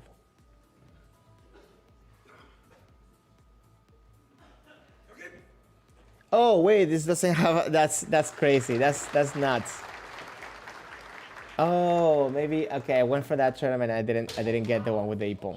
But okay. So listen. I wanted to look at this eye man real quick. Okay. Let me go frame by frame. Hold on. Okay, so in here, you see white kind of starting pulling back because he hasn't made the distance yet. Red immediately putting in the pressure, right? Now, white kind of feels overwhelmed, so he has to anchor himself to kind of push forward and go for the men. So it wasn't really the most appropriate men to throw. And obviously red kind of comes in and really with momentum, so we will add more power to him, right? But red was able to kind of react in a fast enough way that kind of canceled them out. Actually, I think white almost had it because he wasn't so close. Maybe if red would have been a little bit shorter, maybe red would have lost that ippon. Anyways, hold on. Let me see if I can go to the page again from that tournament and see if I can get another video from that tournament, because I was expecting. I thought that one had nippon. Sorry. Hold on. But I find very interesting this the fights with the Nanadan. I don't remember who gave the suggestions to start doing some 7-dan tournaments, because it's a very interesting balance between the type of kendo, the age, and the energy and the techniques that they have. It's not as sporty as you would see at the regular All Japan, for example. And it's like it has a little bit more. Normally, it has a little bit more flavor when it comes to the techniques that you would see. I found very interesting from that fight how red, which was the taller guy, was able to adjust to distances, adjust to the moment, and being very aware. Every time that we'll do like super shiai, he will bring his shinai to a point where he would be able to have some type of opening in there, right? Like he was very aware when he came to the opening in there. Feels weird. Hold on. Okay. Well, a commercial in there that I didn't see coming. Hopefully I didn't blow anybody's ears. Sorry. Okay. So this one is this is actually pretty cool because we watch Teramoto Sensei, so I guess we can watch Teramoto Sensei in a tournament as well, so we can see some of the approaches to how he comes in for the men. And I believe, okay, so this fight is going to be Teramoto Sensei and Kiwada Sensei, both of them from Osaka Police, right? So I think it will be interesting to watch. They chose the selection of music is very interesting.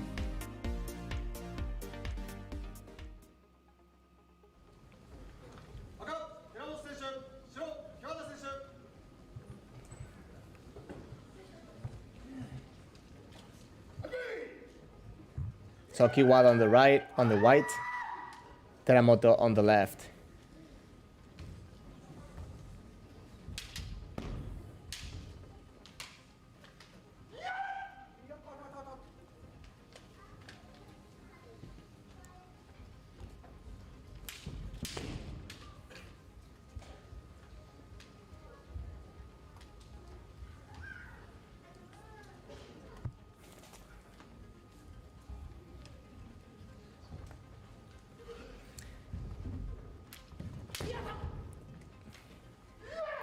It's interesting how Teramoto Sensei approaches a lot with that lowering the Kenzen to make that opening. He has amazing reach, but he's so good at adjusting to very close distances as well.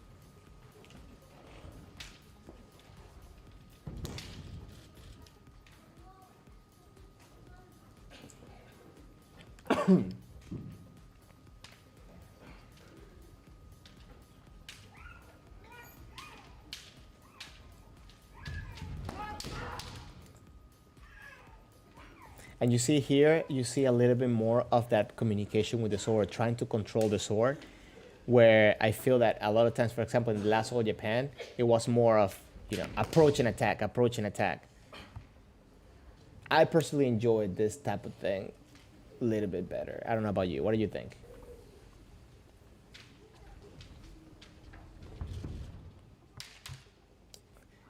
Also, Teramoto Sensei is like so good at changing the directions of the shiai.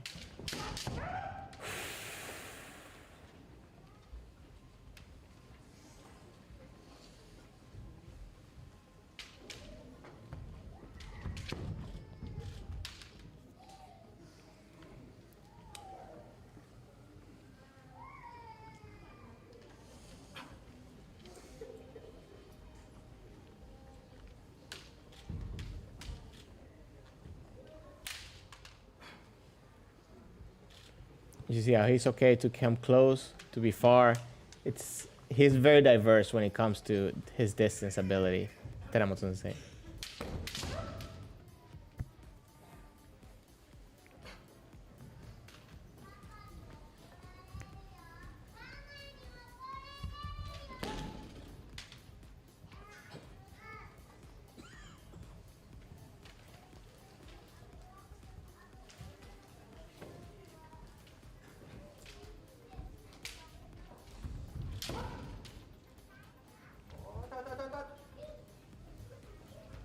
I do feel though that Teramoto Sensei, actually, no, both of them do it where they attack and then they cover up on this side.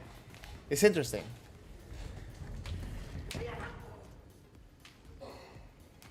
It is a common spot to cover, a common way to cover. But I feel that it can also put you in a very bad position if your opponent kind of catches up.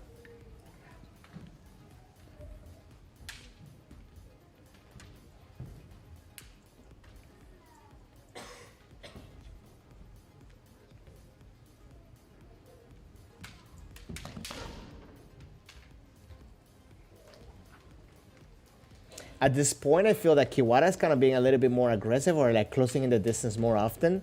Well, you know, sometimes. But, and it's not necessarily that Teramoto is not doing it. It's like he's kind of allowing him to do that. So, it's a very tense fight. Like Kiwara is also not holding back, right? He's also replying the push.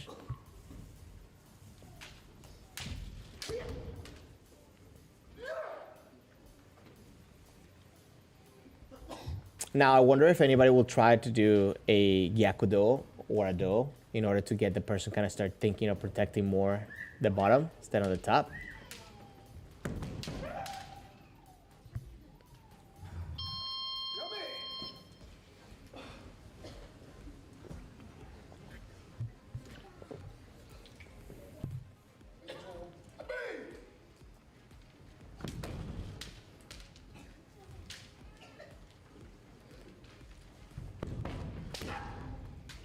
Oof.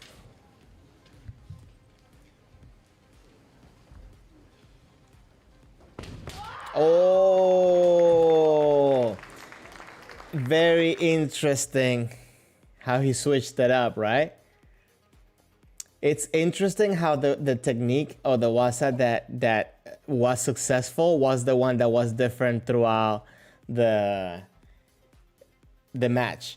So to me, I mean, like, and that's what I was saying. I was wondering when somebody was going to try to do the Do to kind of like switch up the mentality, because at this point I feel like it was a little bit too repetitive for the attacking of the men. And oh wait, hold on, I kind of wanted to do like a slow motion just because I think breaking down. Wait, what's going on? Come on, go back. What happened? Let me see. Hold on.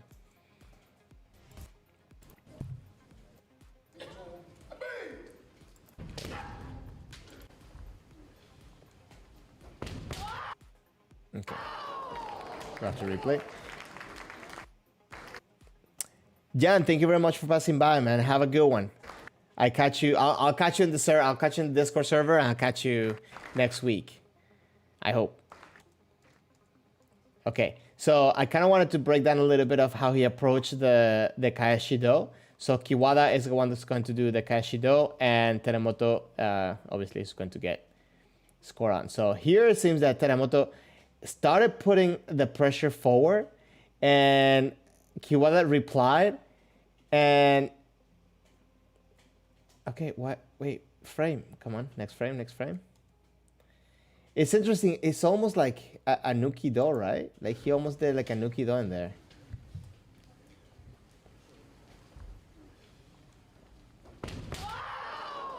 Because the timing ended up being Kaeshido, but I think he went with the intention of doing Nuki-Do maybe.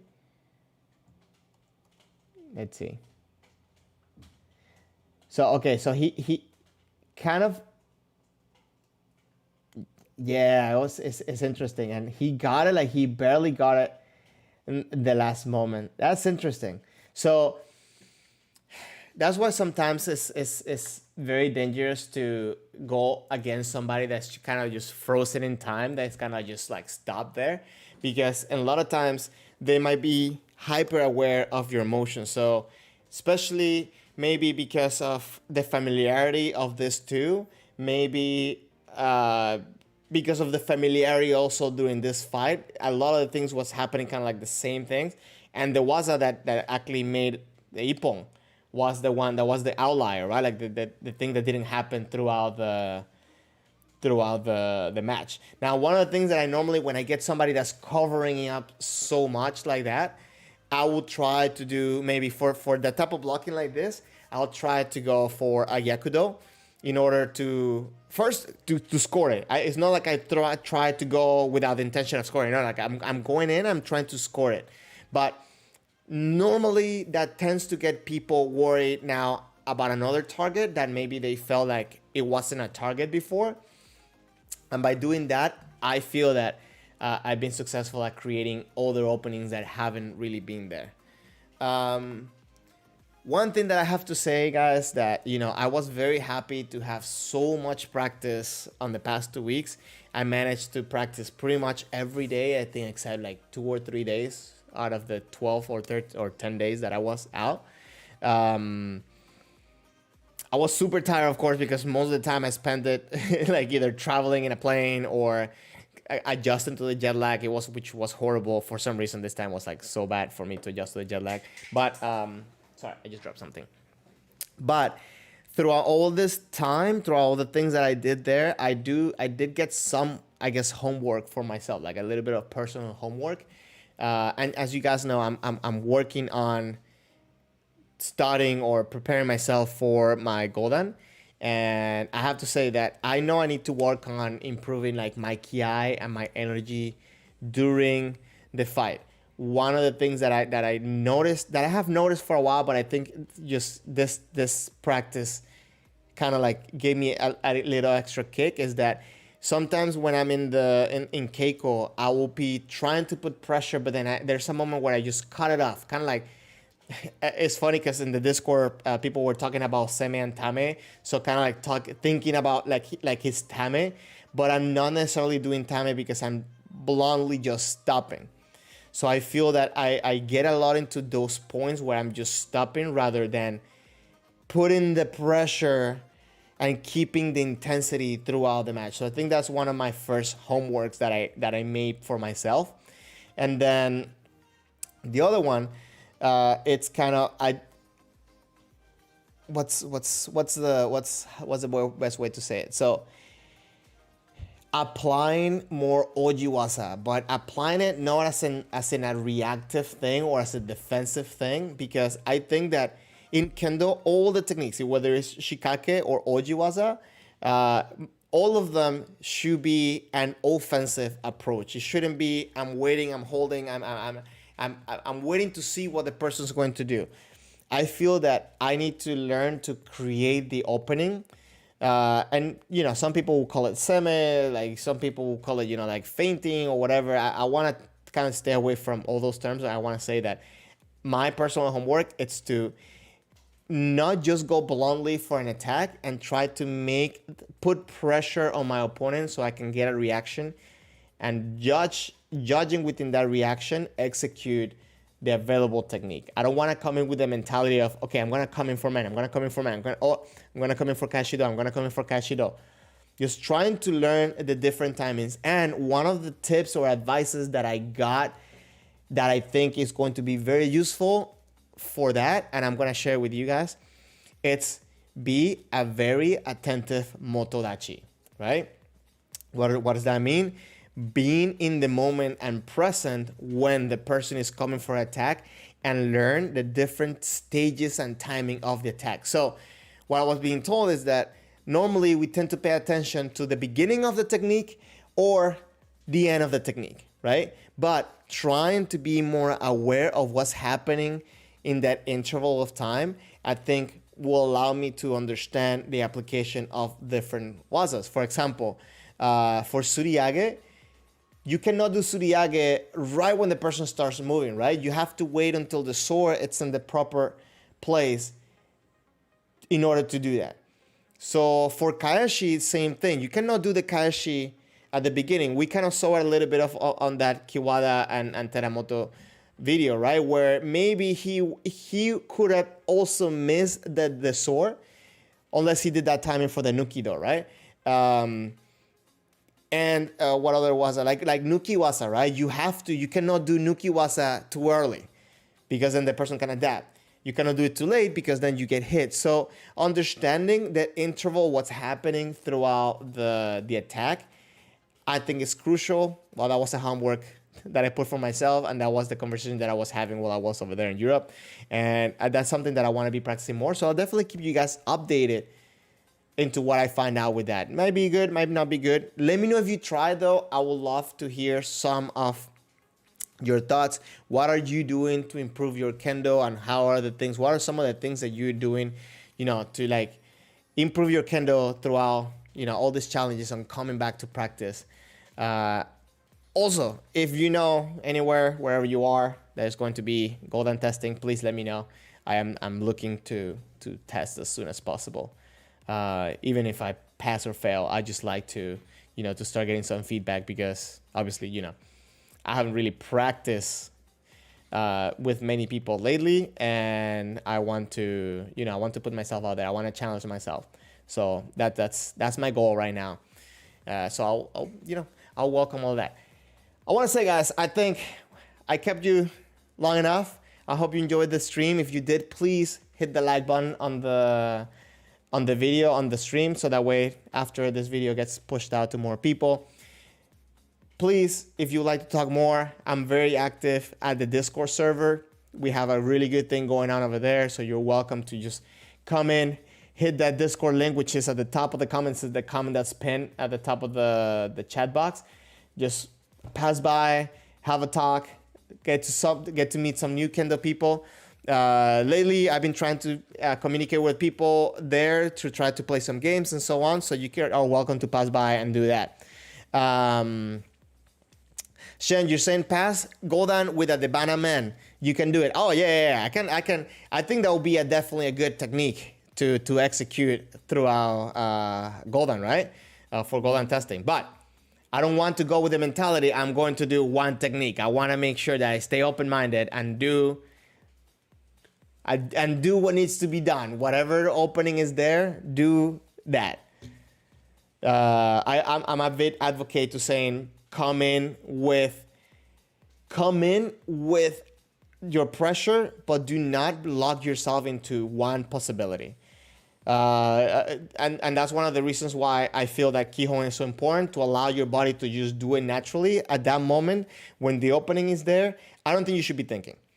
I think it should be what it is. So maybe it's the Banamen, maybe it's Kaeshido, maybe it's I don't know, Kaeshiman. We'll see. Also, I think I need more than one technique.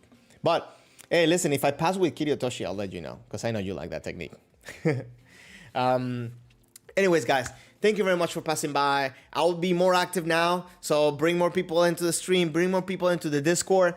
Let me know any recommendations you may have, anything that you would like me to make new videos or stream about. Please let me know. This is a place where hopefully we can share each other's knowledge and we can validate that what we're doing, we're trying to make better Kendo. We try to grow Kendo not only in numbers, but also in quality outside of Japan. So if you guys can help me out with that, I think that will be an amazing journey. And I hope I get to practice with you guys soon. As you know, I love to travel. So wherever you are, if I'm by your city, I'll try to come practice with you. Anyways, guys, I really, really had a good time. Thank you very much for passing by. I'll see you guys next Sunday, 3:30 p.m. You guys have a good rest of your week. Okay?